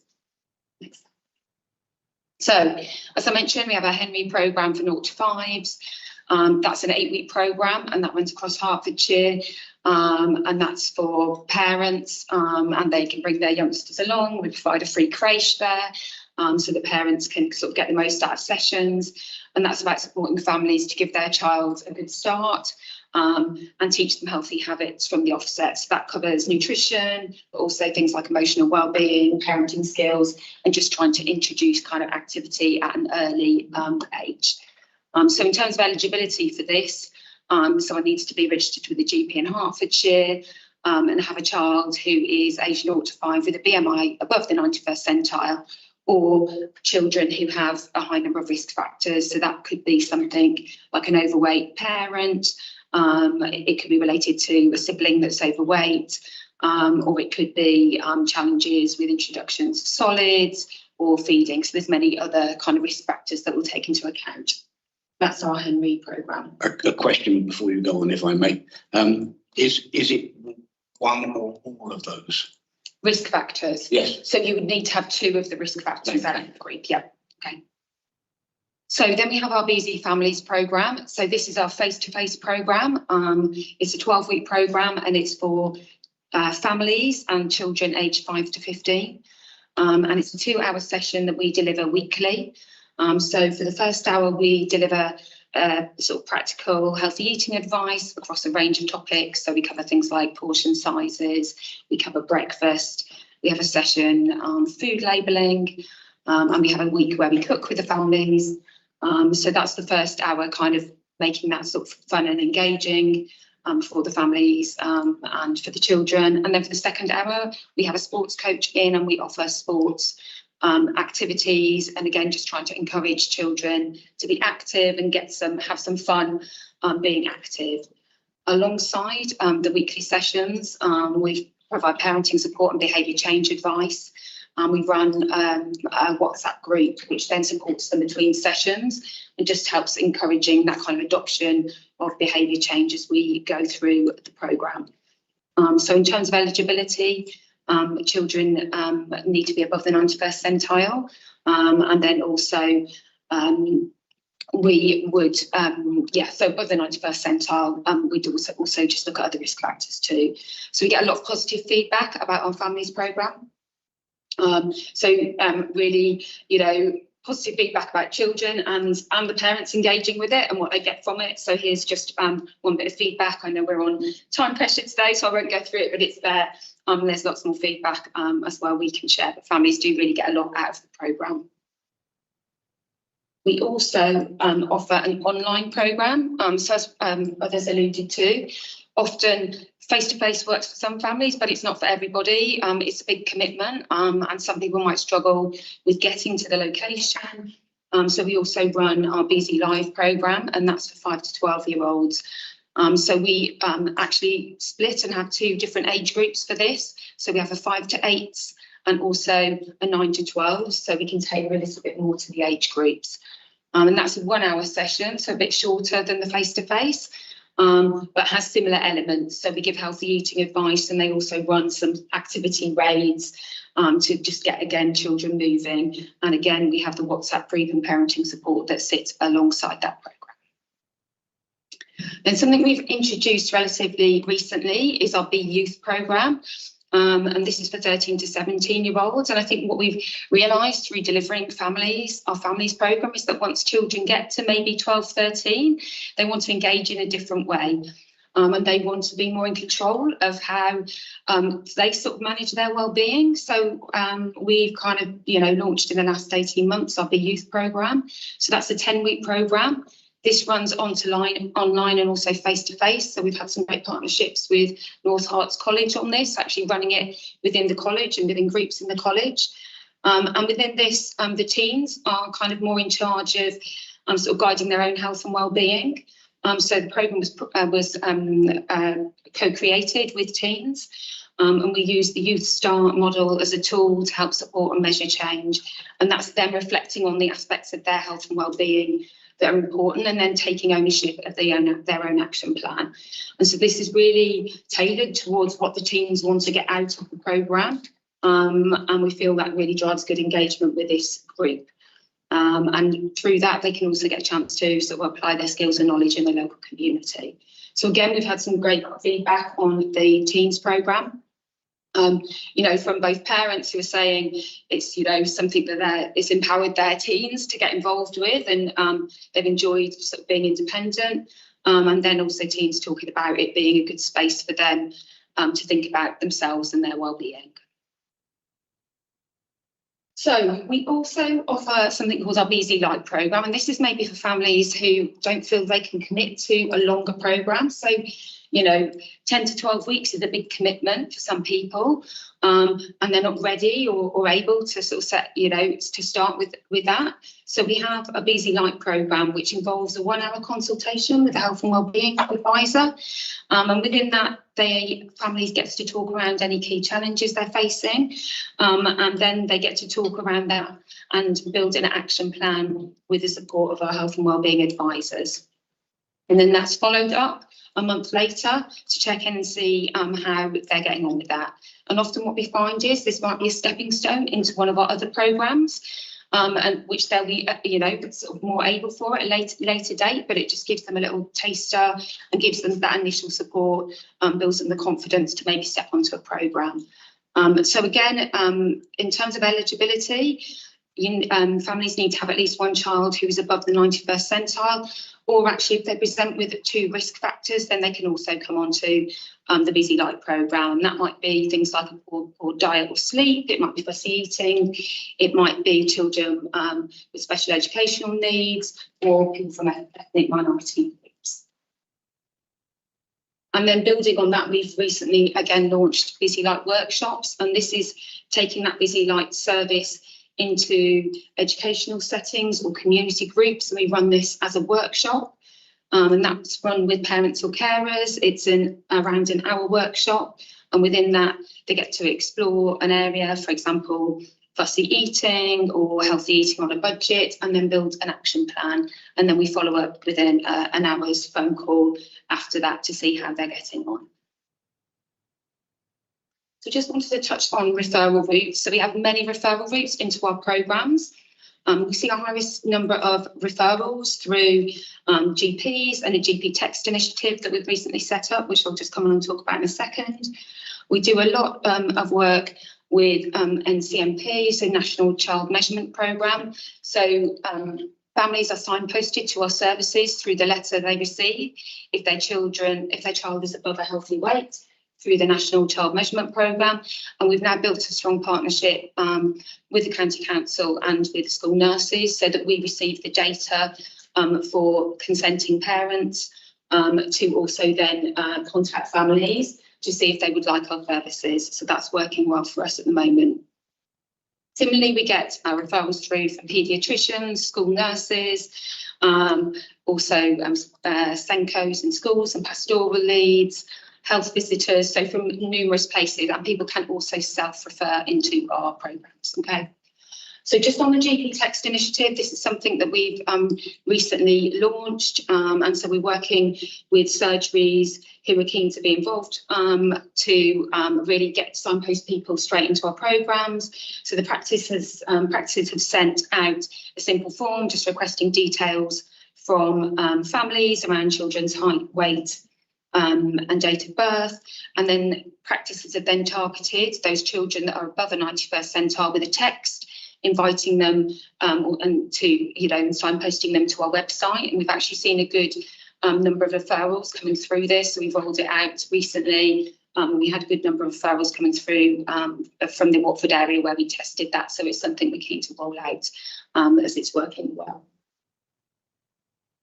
There's lots of methods of referring, so we try and keep this simple. So as I mentioned, self-referring, but also through our website and nhs.net. So there's various routes to make that a simpler process for professionals referring or families.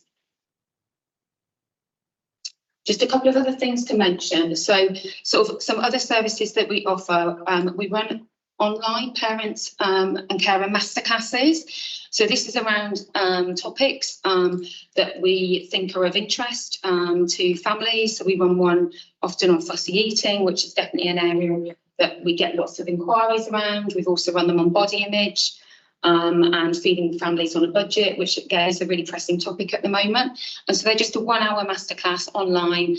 Families can sign up to, where they can pick up some strategies to help, and also it provides a good opportunity for us to talk about our services so they're aware of them and then may be able to self-refer themselves. And then we also offer professionals training, and this is about upskilling professionals so that they can understand some of the key topics around sort of healthy weight, and children's nutrition. So sort of basic nutrition ones, we run them on fussy eating, also on raising the issue of childhood obesity, which can be quite a difficult subject to navigate, and also giving them details of our services so they know where to signpost and how to refer in. So again, that's something we work with school nurses with a number of different areas to support professionals. And just to say, there's a wide range of resources that we also offer. So again, to families, people can sign up, families can sign up to a newsletter on our website where they get blogs, recipes, and then also professionals similarly can sign up to a professionals newsletter, again, so they know around our upcoming programmes. And then the final thing I just wanted to touch on was partnerships. So we partner with a number of different agencies across Hertfordshire. So from a physical activity perspective, we work with a number of sports organisations who deliver our physical activity sessions during the Busy Families programme. But we also work closely with partners such as Heart Sport Partnership, so that we can advertise the Happy programme, Fit Fed to Red, and so our families are aware of that. Also signposting now into Park Play, which is an initiative that's recently been launched across Hart. So again, so our families can continue to be active and continue to sort of apply the sort of things that they've learned on our programmes. We sit across a number of partnerships, so Heart's Food Alliance, Heart's Healthy Weight Networks, Families First, DSBL and Pastoral Leads, and the Healthy Hub. So a number of different groups that we take part in, again, so that we can make sure that we're working in partnership with the other organisations across Hertfordshire. And then we also attend professional events and also community workshops and events so that we can promote our services across the county. Okay. That was everything I was going to cover today, and just wanted to open the floor to any questions. Thank you very much. I have one question. Can I just start, please? Thank you. I know you referred to it in the beginning about the core funding, but can you just remind us all, please, the funding that you have? Are there any other funding streams apart from Hertfordshire Do you charge in any way, shape or form? I don't think you do for any of these services. No, we don't charge, everything's free. So your core funding comes from Herts County Council. Simple as that. Yes. Thank you. My question. Thank you. Thank you, Chairman. This is addressed to now that you've noted, Joanna, it's addressed to both Louise and Jodie, and the busybodies, children and young people's weight management service. That's really a tier 2 service. So Louise, if I may, I want to unpark the questions that I asked this morning and put them into gear. First one is about PHSE lessons. Across schools in Hertfordshire, are children and young people being taught about the different food groups and the appropriate portions of them to make a balanced diet? As a universal service for all children in Hertfordshire state schools. If you're speaking. Oh, sorry. I can take that one, thank you. Thank you for your question. So I've taken a few notes from the question that you asked this morning around what's being provided within schools for healthy eating. And we've already talked about NCMP and that being I suppose, an opportunity to identify children that would benefit from signposting or referral into weight management services. In terms of that universal offer, so within schools, we do have PSHE, so physical, social, health and economic education. And that's part of the national curriculum. And that does cover healthy eating. So I would expect as part of that, they would talk about the nutritional profile and nutritional composition of a healthy diet. Alongside that, schools are required to provide physical activity, which we talked about in terms of importance. But we also have Hertz Catering Limited, who deliver cooking and cookery skills in some schools across Hertfordshire as well. And that's a universal offer within those schools. And schools as well across Hertfordshire are participating in the Daily Mile. So in terms of what's being done within schools, there's aspects that are on the national curriculum that schools have to provide, and then there's additional offers in schools around healthy eating and physical activity. That's helpful, thanks, Aideen. But from what you've said, have I got the right end of the stick that in Hertfordshire state schools, cookery is taught in some schools but not in others? That's correct. It is part of the GCSE curriculum as well, where children have opted in to take that course as well. Thank you for this, Fiona. Before I do further hold my peace, is there a way we can reach out to the schools that don't currently teach cookery to do so? I think funding is the biggest barrier here. So the Hertz Catering Limited, that's self-funded by Hertz Catering Limited. They're self-funding those cookery programs in schools. We had a program in schools that's no longer being funded. So I think that is one of the biggest barriers to giving coverage across all schools. I will further hold my peace. Jan. Many thanks. I'm really impressed by the BZ programme. You mentioned when you're talking about the BZ lights,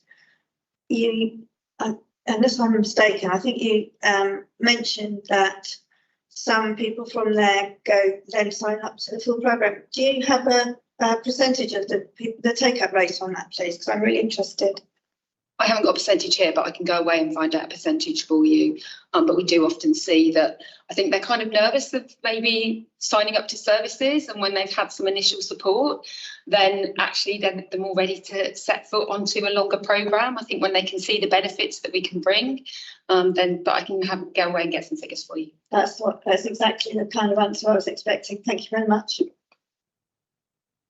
Yes, I can see familiarity helps. I'm sure it does. John. I've got a couple of questions for Jodie. You mentioned North Herts College, which is one of the 4 further education colleges, I believe, in Hertfordshire.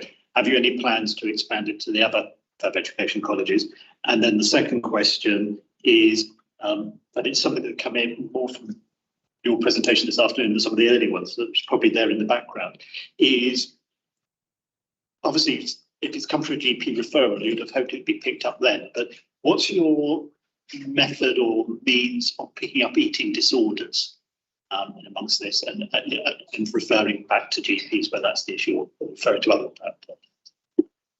So in terms of the colleges, yes, our plan is to try and roll that out. Obviously, again, it's just a matter of funding and how many places we have for B Youth. We've built a good partnership with North Herts College and that's working well, but certainly we're interested to try and expand that out to other areas. So absolutely, we can see it's working, doing it that way. So there is the desire to expand it out. So hopefully that covers that question. Then your second question, just remind me, sorry. Eating disorders. Eating disorders. Yes. So obviously, in terms of eating disorders, that's quite a specialist need. So if we, obviously, when we sort of triage people onto our service, we get a kind of base level of knowledge. They need to meet the eligibility criteria.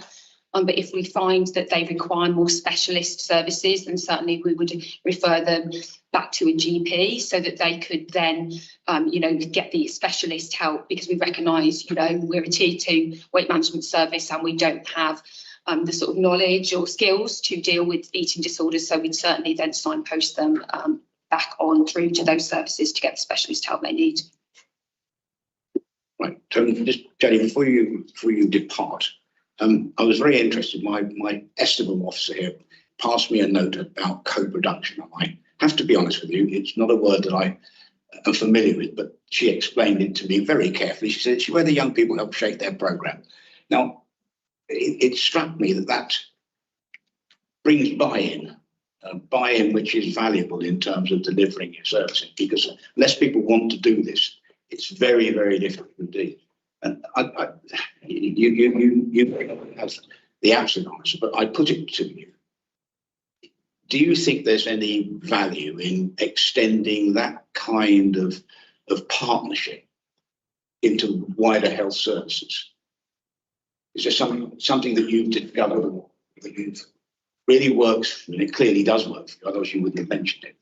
Yes, so we know it worked with our teenage group, but we've also seen it work in other areas, so in other contracts, especially where we're trying to engage maybe the hard to reach audiences. So maybe in some of the minority groups where it's harder to win the trust of the community, of actually co-productions work really well in some of those areas to just gain people's buy-in, as you spoke about. But also make sure that the services are tailored for those audiences and they're really what those different groups need. So yeah, we've seen some good uptake, and I think there is definitely scope to do more co-production so we can kind of make sure that the services meet the needs of the communities and the people that really need them. It certainly seemed to work for you, I think, from the way you expressed it. Well, thank you so much for your evidence. If there's no other questions, Michael, yes. Just got in time. I did. Oh, sorry. Thank you, Jodie, for your presentation. It was excellent. I understand that Herts County Council gives you money. I think you do a gold service to our communities, and I'm just wondering what more you could do if the county gave you more money, or if you can get money from other grant-giving bodies, because the job you do must be extended, I feel. So I'd say yes, there's lots of scope and areas we could work in. I think we've managed to secure different little pockets of funding elsewhere at times to do things like cookery workshops in the holidays with children and activity workshops, projects working with maybe groups where they're living on a budget, who struggle to make healthy meals when, when they don't have many options in terms of sort of, recipes or ingredients. So working with those kind of hard to reach audiences. So I think there's definitely scope for reaching some of those more groups that maybe find it harder to connect with our services. different the ethnic minority groups again, because actually just engaging those groups can be harder, and sometimes you need to put in more time and work more closely with those communities to get them to buy in and engage with the services and trust the services that we offer. So I think in terms of getting people from some of those hard to reach groups onto the programmes, being able to do some work with the communities to really build that trust is helpful then to get people onto those programmes. Before you go, Jodie, one of the most moving presentations I ever heard was someone who was the beneficiary of the services from the organisation that he had come back to support. And I'm wondering whether you could use that process so that wherever you do have a successful intervention or relationship with an ethnic minority, or for that matter, a religious minority, using them as an ambassador. Consider it, it's worth it, because they talk to their communities. No, thank you for that. And yeah, it's a really good suggestion. Thanks. Thank you very much for your testimony. Thank you very much. Yes.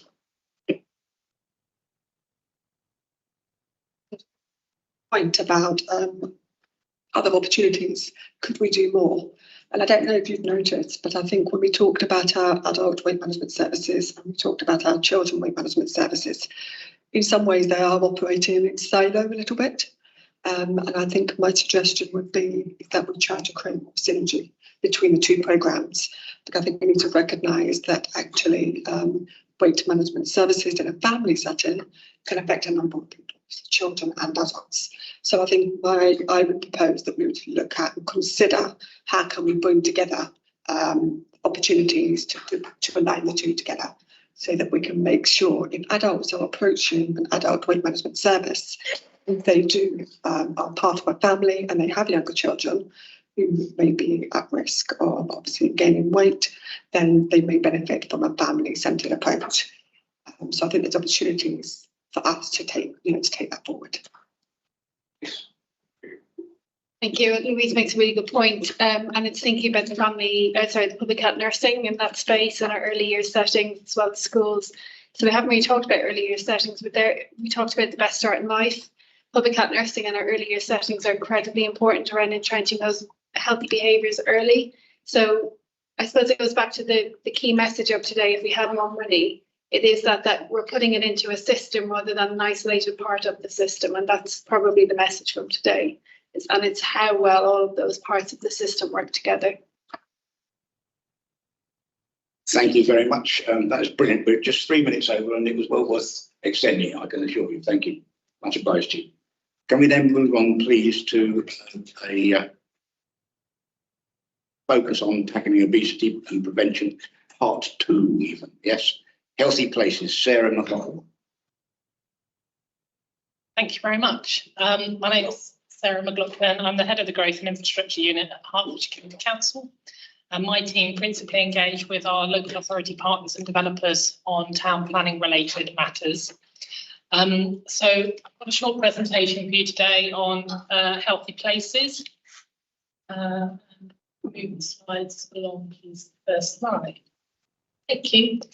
So with people at the centre of the global ecosystem, which the image on the right-hand side shows, how we influence and direct growth of the natural and built environment to support people directly affects the determinants of health and well-being in our neighbourhoods. The graphic is known as the health map, which was actually published in 2006. And a healthy place is one which supports and promotes healthy behaviours and environments and a reduction in health inequalities for people of all ages. In terms of the Hertfordshire context, there's currently a population of around 1.2 million, and it's growing at a faster rate than the national average. We have planned growth across the county of a further 100,000 new homes and 100,000 new jobs. And we identify healthy places, a need, for healthy places in which people can live, work and socialise. HCC has a role in this placemaking through the technical specialisms we employ and alongside our ongoing statutory functions as service providers to ensure residents achieve their full potential. And placemaking plays a significant role in the way they go about their daily lives. Slides on, please. So firstly, I wanted to talk a little bit about the Healthy Streets initiative. The County Council has worked to develop a framework entitled Healthy Streets, and it looks at 10 indicators that you can use to focus attention on what really matters, how it feels to be on a street and how people see their local environment. So the wheel on the slide indicates provides a number of different indicators, and I'll just run through a few examples for you so you get a feel for the sorts of things they're looking at. So one of the indicators is easy to cross. Is the street easy to cross? There's a tendency to push people to walk around the street in a particular way. Designed around the car rather than desire lines, which make the environment more pleasant for pedestrians. Are there regular opportunities to stop and rest? Seating is essential for creating environments that are inclusive for everyone, as well as being important for making streets welcoming places to dwell. People need to feel safe. Motorised road transport can sometimes make people feel unsafe on foot or bicycle, especially if drivers are travelling at speed or not giving them enough time, space or attention. Managing how people drive so that people can feel safe walking and cycling is vital, but people also need to feel safe from antisocial behaviour, unwanted attention, violence and intimidation. Street lighting and layout, eyes on the street from overlooking buildings and other people using the street can all help to contribute towards this sense of safety. At HCC, we have therefore have this street assessment tool. It's effectively a checklist that enables us to access the score or index of any particular street against these 10 indicators. The scores are then mapped and accessible to officers who might seek to make representations through the planning process on either local plans, on planning applications, or they might support and inform whether projects come forward in the local area. The checklist can then advise on how attractive the streets are, which in turn may identify whether people are more likely to choose active travel routes, which might also be better for their health and well-being. The Healthy Places team works very closely with highways and transport colleagues to ensure that all aspects of physical health and mental health well-being are considered in transport policy and highway schemes. The next graphic actually provides an indication of savings. So getting a child to walk or cycle to school could pay back between £539 and £768 in health benefits, NHS costs, productivity gains and reductions in pollution and congestion. The image to the right-hand side of the screen effectively shows you an output of what the Healthy Streets Index would like to officers would look like to officers that are accessing it, with the red areas being the less healthy streets and the green areas being seen as more healthy. Move on, please. Thank you. So I wanted to just go back slightly in time about the role of town planning in creating healthy places. You'll be aware that Ebenezer Howard has a strong connection with Hertfordshire. A Peaceful Path to Real Reform was published by him at the end of the 19th century. And his urban planning movement was quite critical and responsible for places such as Letchworth Garden City and Welwyn Garden City, and designed according to his concepts to alleviate issues associated with urban slums. His 3 magnets model, which is on the left-hand side of the slide, has people at the centre of it. The beauty of nature, access to fields and parks, pure air and water, beautiful gardens, bright homes, and all achieved through cooperation. I think it's quite interesting that the central core of his 3 magnets model with people at the centre replicates very clearly that first slide that I showed you with the global ecosystem with people again at the core. More than 100 years later, the principles still align. The graphics to the right-hand side of this slide again shows the people. Shows the more recent publications that aim to support practitioners to move from theory into practice, learning from the successes and failures of previous schemes. And these 2 examples, the left-hand one is from a publication from the RTPI in 2020, and the right-hand one is a Public Health England publication completed in coordination with the TCPA in 2021, I think it is. So moving on, if we look at the national level, in town planning terms, we align with the national planning framework. And Public Health England have recognised the clear link between health and the built environment, and government have clear social objective contained within the NPPF, as shown, which clearly references healthy communities. So an objective to support strong, vibrant and healthy communities and support communities' health. We move on, please. So at the Hertfordshire level, these policy ambitions can obviously go a little bit further.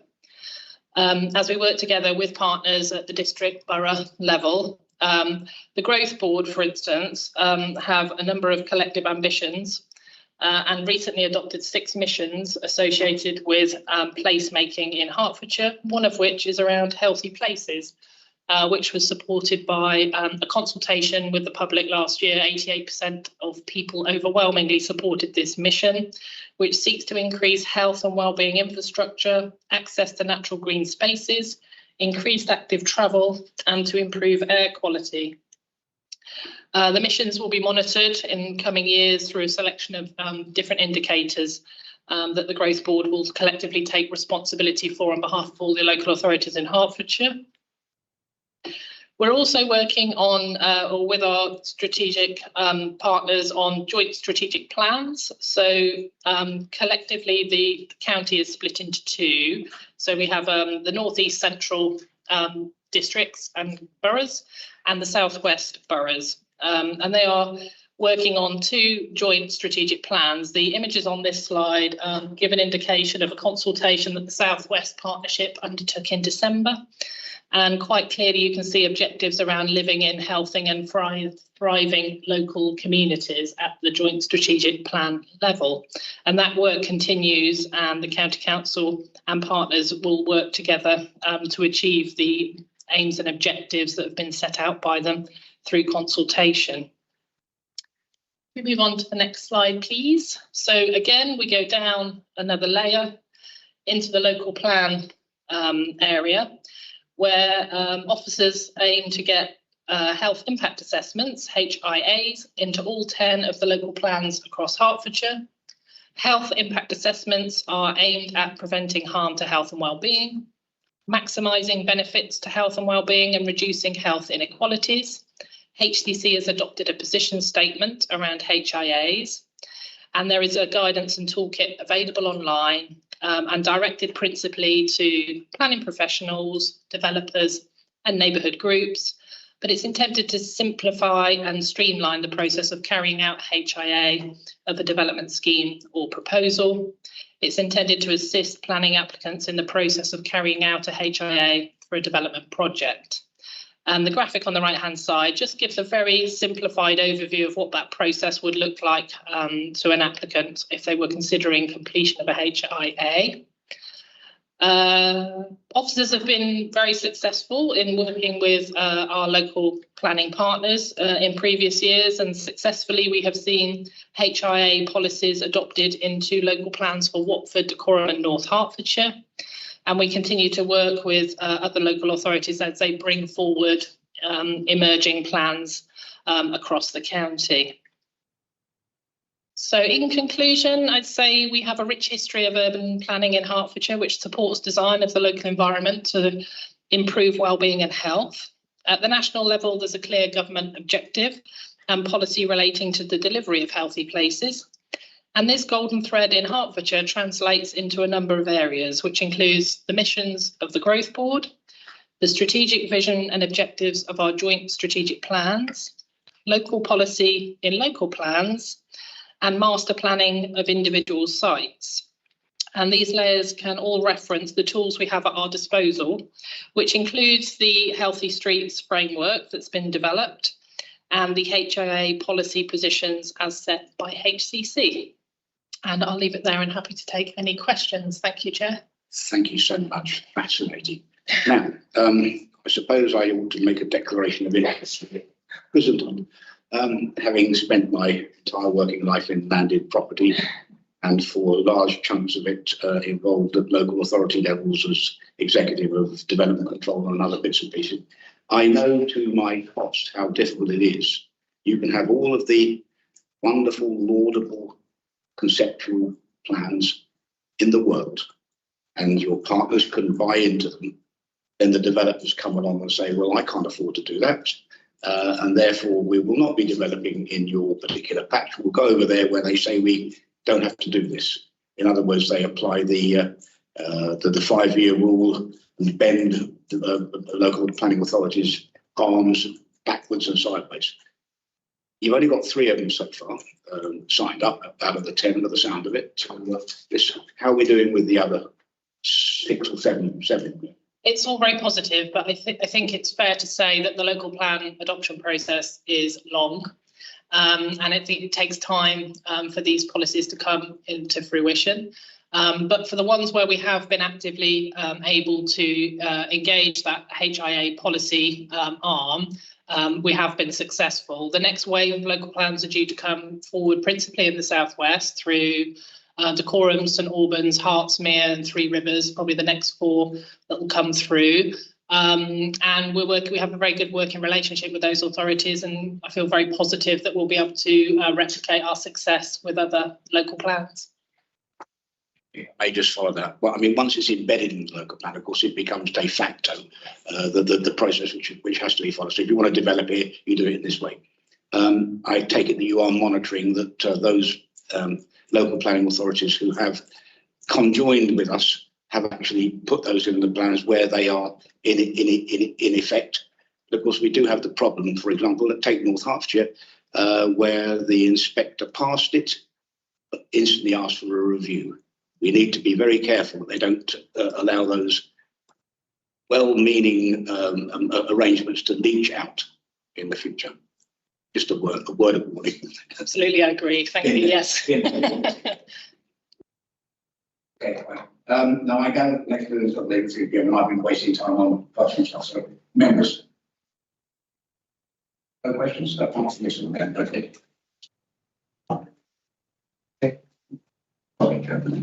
Tell the next presentation, and then we'll have a question. Yeah, that's the way they're doing this.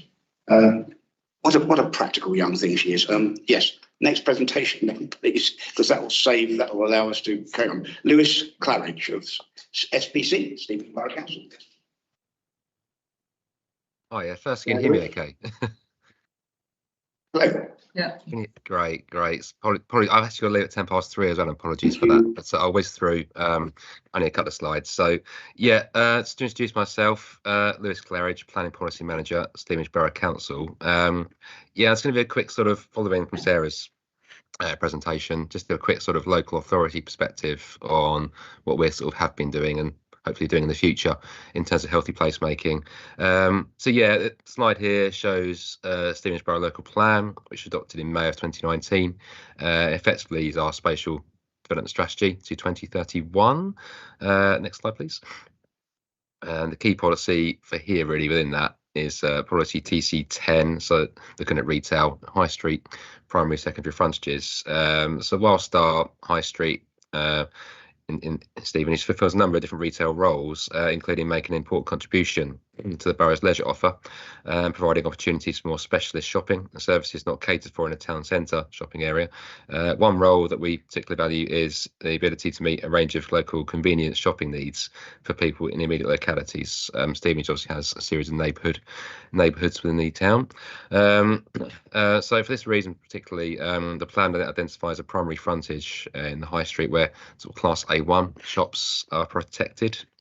The integrity of the small area of primary frontage in the town centre as a focus of convenience and comparison retail in the high street is paramount to us, and our secondary frontages offer opportunity for a broader mix of retail uses. But given the sort of already strong mix of sort of cafes, sandwich shops, supermarkets, newsagents and takeaways particularly, offering food of obviously limited nutritional value, coupled with the location of 2 large secondary schools at the northern end of our high street. This is our old town, sorry. The Borough Council has sort of determined not to permit any further A5, which is hot food takeaway uses within the high street shopping area, as part of its commitment to providing opportunities for healthy lifestyles, especially amongst young people. This is our current plan of 2019, and effectively that bottom part of the slide there sort of reveals that in policy. Next slide, please. So really, I suppose looking at policy and practice in the last 5, 6, 7 years, as policy developed, the main thing is to note that policy TC10 appears to be doing its job to an extent, because there have been no new takeaways in the last 7 years in the Old Town or Town Centre. In terms of neighbourhood centres, it's more of an issue, sort of going wider into wider Stevenage. There aren't really any policies in place at the moment to restrict A5 takeaway units, and already in some centres, neighbourhood centres, the number of units is fairly high.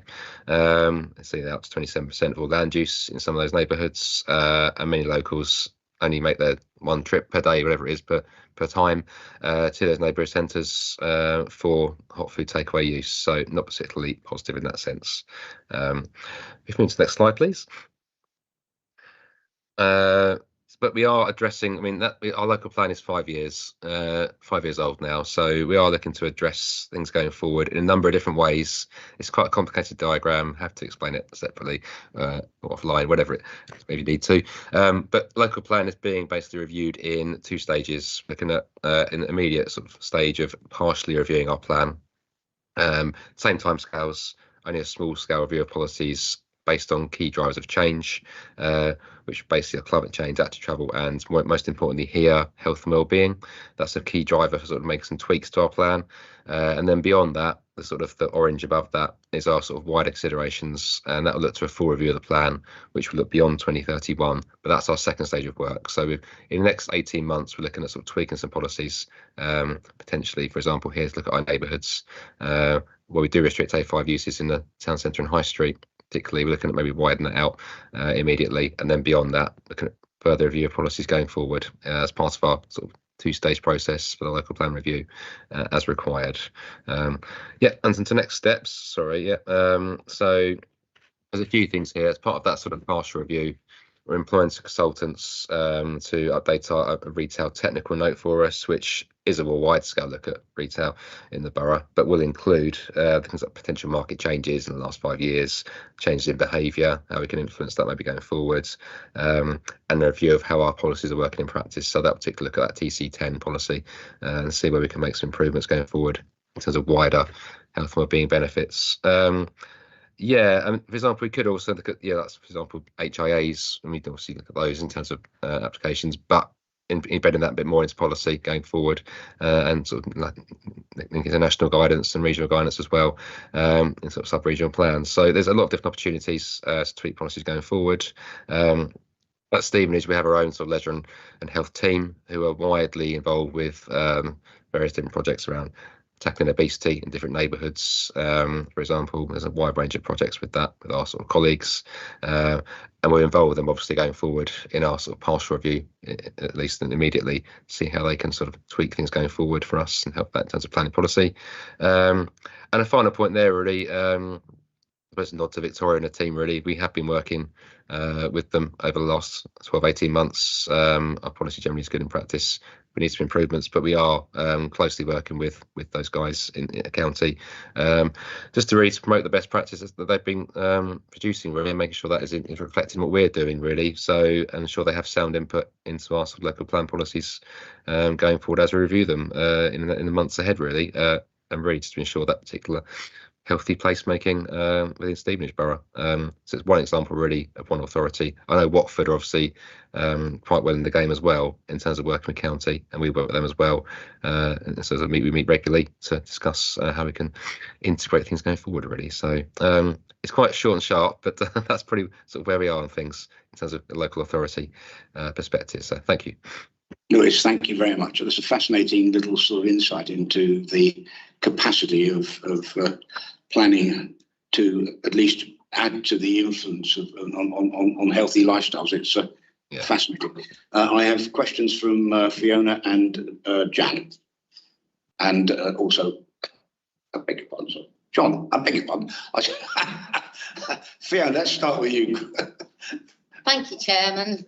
And Lewis, I see that fast food takeaways are controlled in the Stevenage local plan, but does it have to be the local plan which controls the location of number of fast food takeaways, or could it be done through an SPD?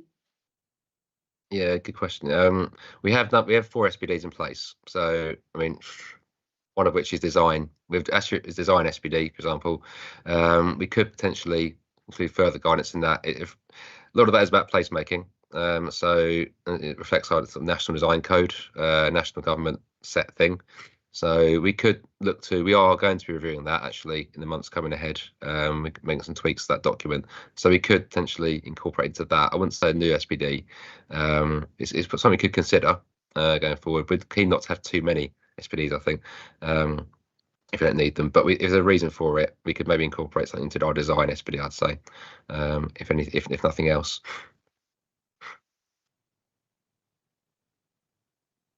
John, next, and then Jen.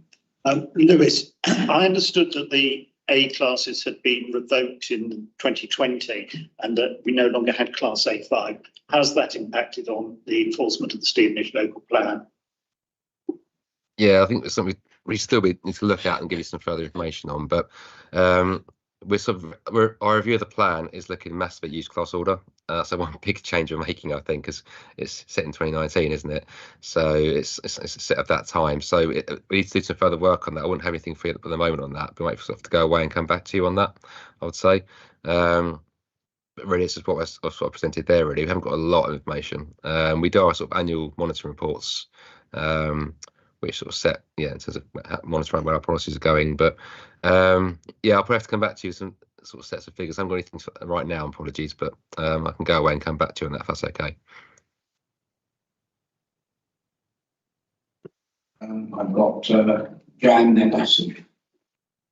Thank you. Lewis, I'm chuckling because John kind of asked the same question I was about to, but while you were talking, I was frantically looking it up. And the A1, 2 and 3 became E, but A5 is classed as sui generis now? Yes, correct. Yeah. So I think John and I were asking the same thing in a different way. Thank you. Yeah, sorry, it's all evolved since 2020. Yeah, the massive changes. The class, for example, officers became Class E, didn't they? For example, yeah, it's something we're going to address. It's a big thing actually we're going to address in the local plan review we're doing. Because it currently refers to pre 2020 changes. It needs a bit of an overview, and our retail technical paper, which we're doing with consultants from May, will address this as well. That might be actually answer the previous question a bit as well. Actually, the work we're doing on that with our consultants will tackle that element in particular. So we'll have some more information in the coming months on that, I would say. You happy, Jan? Yeah. Yes, thank you. Ashley. Thank you. Mine's actually for Sarah. Your mic's on. It is on. There you go. So my question's for Sarah. It's about it's the impact of healthy places, especially more urban areas like the Stevenage and Watford, where I'm from, and finding those amenity spaces where citizens and residents have that ability to have those healthy lifestyles. And one of the conspiracy theories that are coming across, things like the 15-minute city arguments, and within 15 minutes there should be an amenity around this. So how do we counter some of those conspiracy theories? So, but mainly on the first element. Okay. Wow, that's a bit of a question. Yeah, it's a good question. I would say that the county council is developing at the moment or finalising in the final stages of its place and movement guide, which Highways colleagues are bringing forward, and that's very detailed. It's quite a lengthy document, but I think it would be good for us to maybe pull out some of the key messages from within that, and potentially I could have a discussion with the Highways implementation team headed up by Rupert Thacker about whether there are some key messages we should be looking to promote at the local level around some of the key indicators relating to the Healthy Streets framework as well, because I think that's quite a powerful tool when it goes down to street level in terms of those 10 indicators around the wheel and the various different ways in which you can improve the street scene and the attractiveness of the streets and encourage people to walk and cycle. But yeah, that's absolutely something I could take away and speak to Rupert and his team about. Yeah. Right, members. My officer has just reminded me of the absolute fundamental rule of scrutiny, that we can only consider evidence that is produced on the day. We can't take additional evidence. So if you've got any further questions of any officer here, they need to be raised before I draw the session to a close. Are you all done? I shall sell. Yeah, John.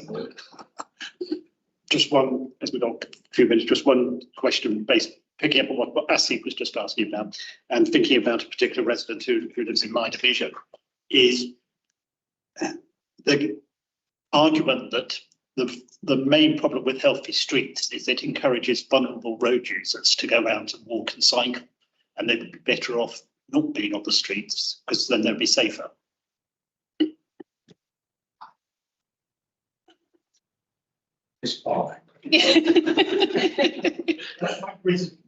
Yeah, I think it's a very difficult point of view to counter, isn't it? I think the whole purpose of healthy streets is you make it an inclusive environment for everybody, actually, and it's not just for able-bodied people. It's for everybody to feel safe and secure and feel like they have a place in that street scene. And they don't feel actually threatened and vulnerable. So it's part of the equation. But yeah, people shouldn't feel excluded from being able to access their local environment in a healthy way. John, if I just may observe, it's sort of an adjunct to designing crime out, isn't it? I mean, it all goes together. If you start with good design, you've got half a chance of winning. But I point out to some of the zeal that was put in the plan. I mean, Lewis, you'll understand this as well as anybody, I think. Some of the wonderful Radburn principles that were employed in Silkingrove, Stevenage, which was absolutely wonderful when they were put in place, but actually didn't work in terms of social cohesion at the end. So, you know, we're constantly learning and planning clearly. I'm delighted this particular subject was brought into this, because planning can and should play an important part in preparing the future as we go forward. There's been an awful lot of errors, and we must learn from them. One last thing then, Sarah. I know I'm right here, and it concerns me. Although I have to be honest, I haven't read every single word of the autumn 2023 renewal of the National Planning Policy Framework. But I gather that the work that you're doing in terms of this, in conjunction with the boroughs and districts, is voluntary in terms of they don't have to accede to our concepts. They don't have to join us. I hope they will, because I think it's a wonderful idea. But am I right in saying that you actually don't have the power? The old structure plan concept has been stripped away. This is a partnership. And partners can, if they wish, remove themselves from a partnership. Yes, that's a really good point, actually. Yeah, they are, the local authorities are required to align with national policy and guidance, but with the removal of the structure plans and regional planning, the next layer is the local layer, unless they can agree a common way forward on the joint strategic plans, which are fairly early stages in terms of a development of that programme. But yes, the districts could effectively remove themselves from that process if they didn't feel that it was working for them and they didn't want to be a part of it. I feel like we have a very strong partnership working actually in Hertfordshire. I think I'm quite pleased with what I see when I speak to colleagues that work around the country in other planning areas who don't quite have the same relationships between the two tiers. But I think there is a lot of positive work going on, and it does feel like a joint and collaborative effort from my perspective. I see Lewis nodding. As I say, yes. I think, you know, on that caution, it was a note of caution, because frankly, you know, we can lead, but you know, the old adage about the horse and water, you can't make it drink. But it looks as if it's good going in good places. Right, members, I do think we've probably reached the end of the natural processes here. Joanne, do I now excuse the officers and we deliberate? Ladies, gentlemen, all of you, those online, those here, thank you so much. It's been an incredibly interesting debate, and quite frightening in a way, because the complexities which were obvious from the background paper which Sarah produced have been teased out, and much of the fears that we might have had have been confirmed. But clearly, there's an awful lot going on. awful lot going on. I think our task is to try and understand, is it being coordinated for the best efforts? Is there more that we can do collectively? Should there be a sort of guiding hand over the top of it, coordinating it? Is that possible? But essentially, I really just think that we have reached the stage where I ask once more, are there any further questions? Because if it ain't revealed now, I can't consider it in the final outcomes. There aren't. Thank you so much. I close the session. Thank you. Good afternoon and welcome back again. This is the final session of this scrutiny. An opportunity to ask. Sorry, where are you? Thank you. Yes, thank you. Turn over. An opportunity to ask our scrutiny officer to summarise the member deliberations and recommendations. If officers have any issues with these, flagging up to me now, because clearly we'd like to get this resolved, because they've got to be engrossed, and then they will become the definitive outcome of this scrutiny. So, Joanna. Thank you, Chair. So, following on from today's discussions and deliberations, I've identified 4 sort of emerging areas of recommendations for this review. Obviously, we're going to discuss further now with members to deliberate. Wording isn't finalised, it'll be signed off by the Chair later on today, but this is just to give you a general feel of the emerging recommendations. On that note, we'll be starting off, we have 4, we'll be starting off from the grassroots level and then working up towards kind of a system level approach. So the first one is around engaging communities. We had a lot of discussion around the need to involve in communities. So that's to engage communities in the production of programmes and communications to deliver effective programmes which reflect the diverse nature of our communities, the diversity of Hertfordshire. The second one is around the need to involve the local healthcare system. So working with local healthcare systems such as primary care, GPs, etc., to work together and understand the needs of the community. And this is to then inform tailored responses to weight management and healthy lifestyle for that area. This is including things like to reduce siloed working and improve data sharing.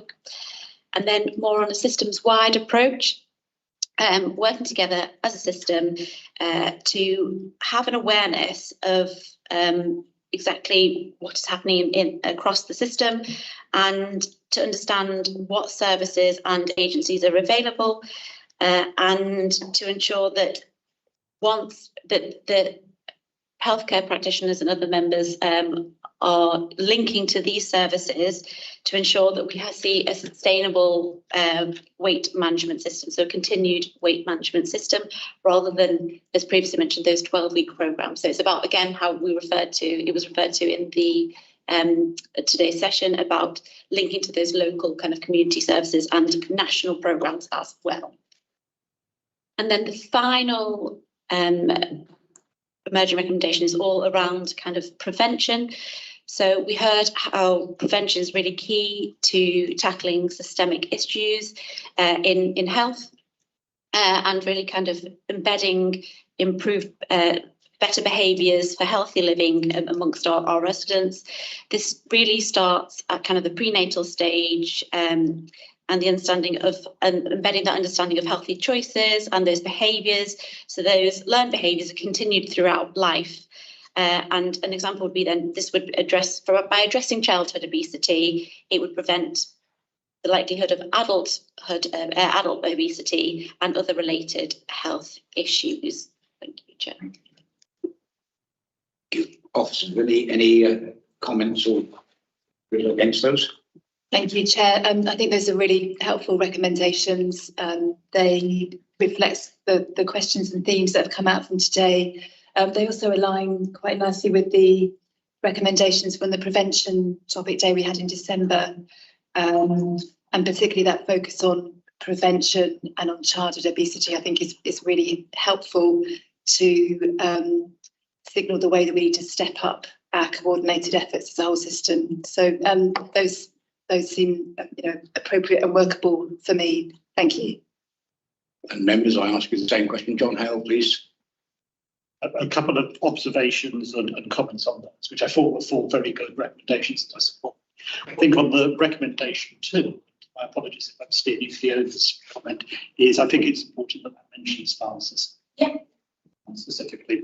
And then the other one, which is linked in more with the number 4, one of the messages I got from this morning is perhaps we should stop talking about obesity prevention and talk more about healthy lifestyles, just as to how we get the message across, because saying we're preventing obesity is saying to a fraction of the population, you're obese, you're unhealthy. It's what we should be doing, is encouraging our entire population to live healthy lifestyles. I think it's the messaging. Yeah, I think we did hear in evidence this morning that there was a move to try and standardise the language and make it more available to people because of the of the stigma, I suppose is the word I would use in terms of obesity.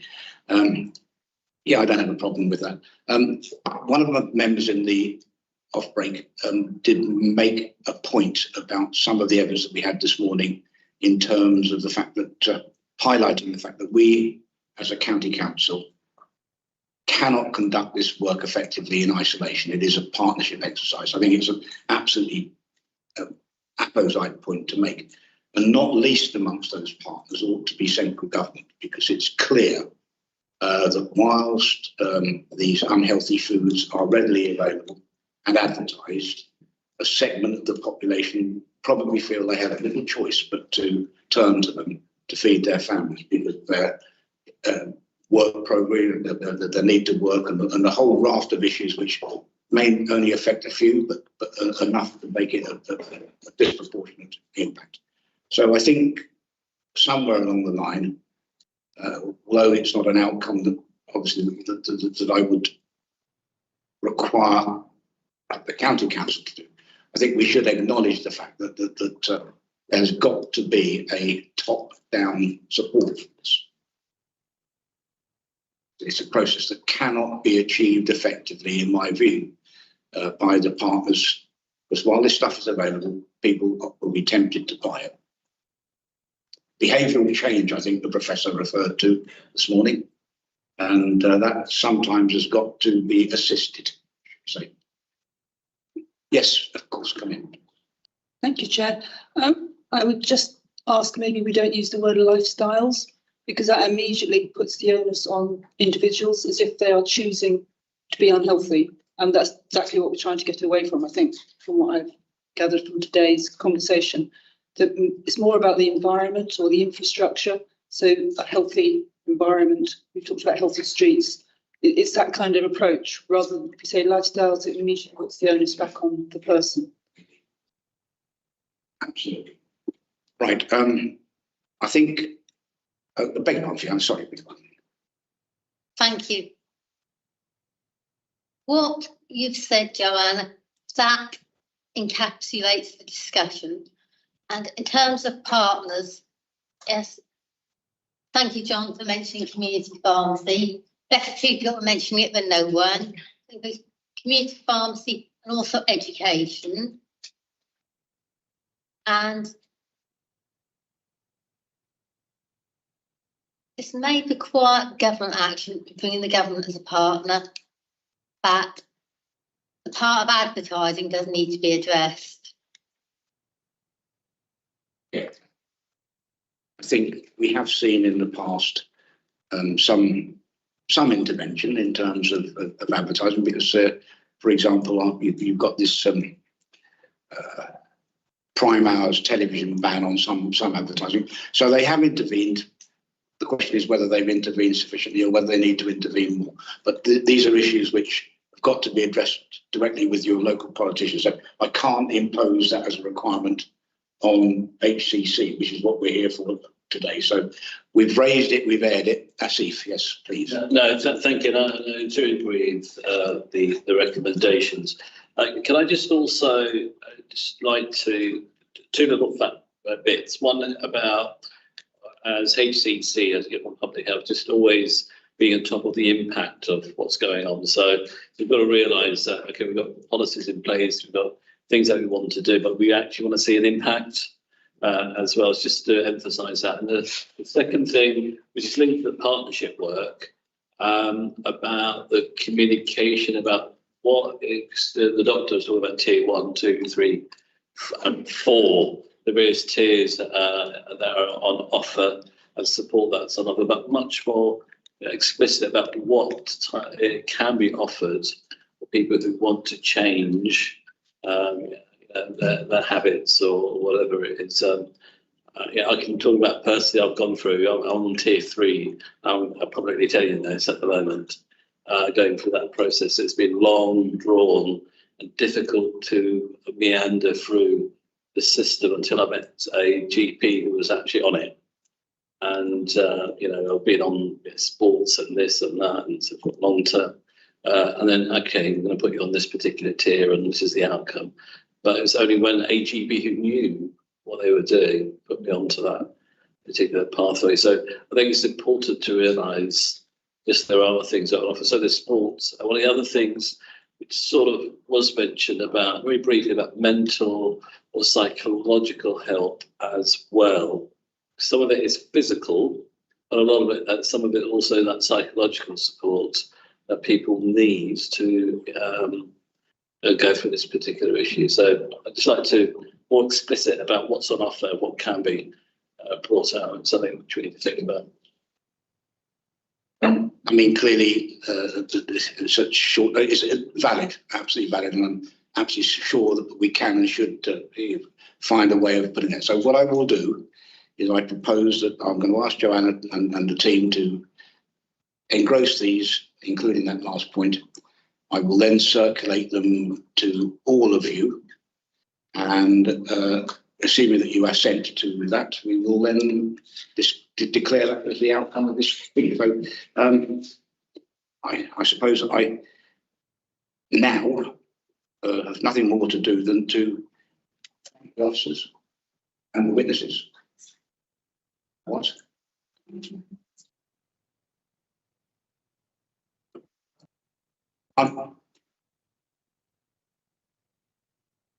Yeah, the recommendation, yeah, you'll receive it in due course, and there will be a deadline for response. So I think I don't want to leave this hanging because it's important. She's writing me a note. Yes, all right. Come in, yes. Just to say that is an extraordinarily generous offer from the Scrutiny Review Chairman, but custom and practice has been for scrutiny reviews is that there's been some consideration of it now.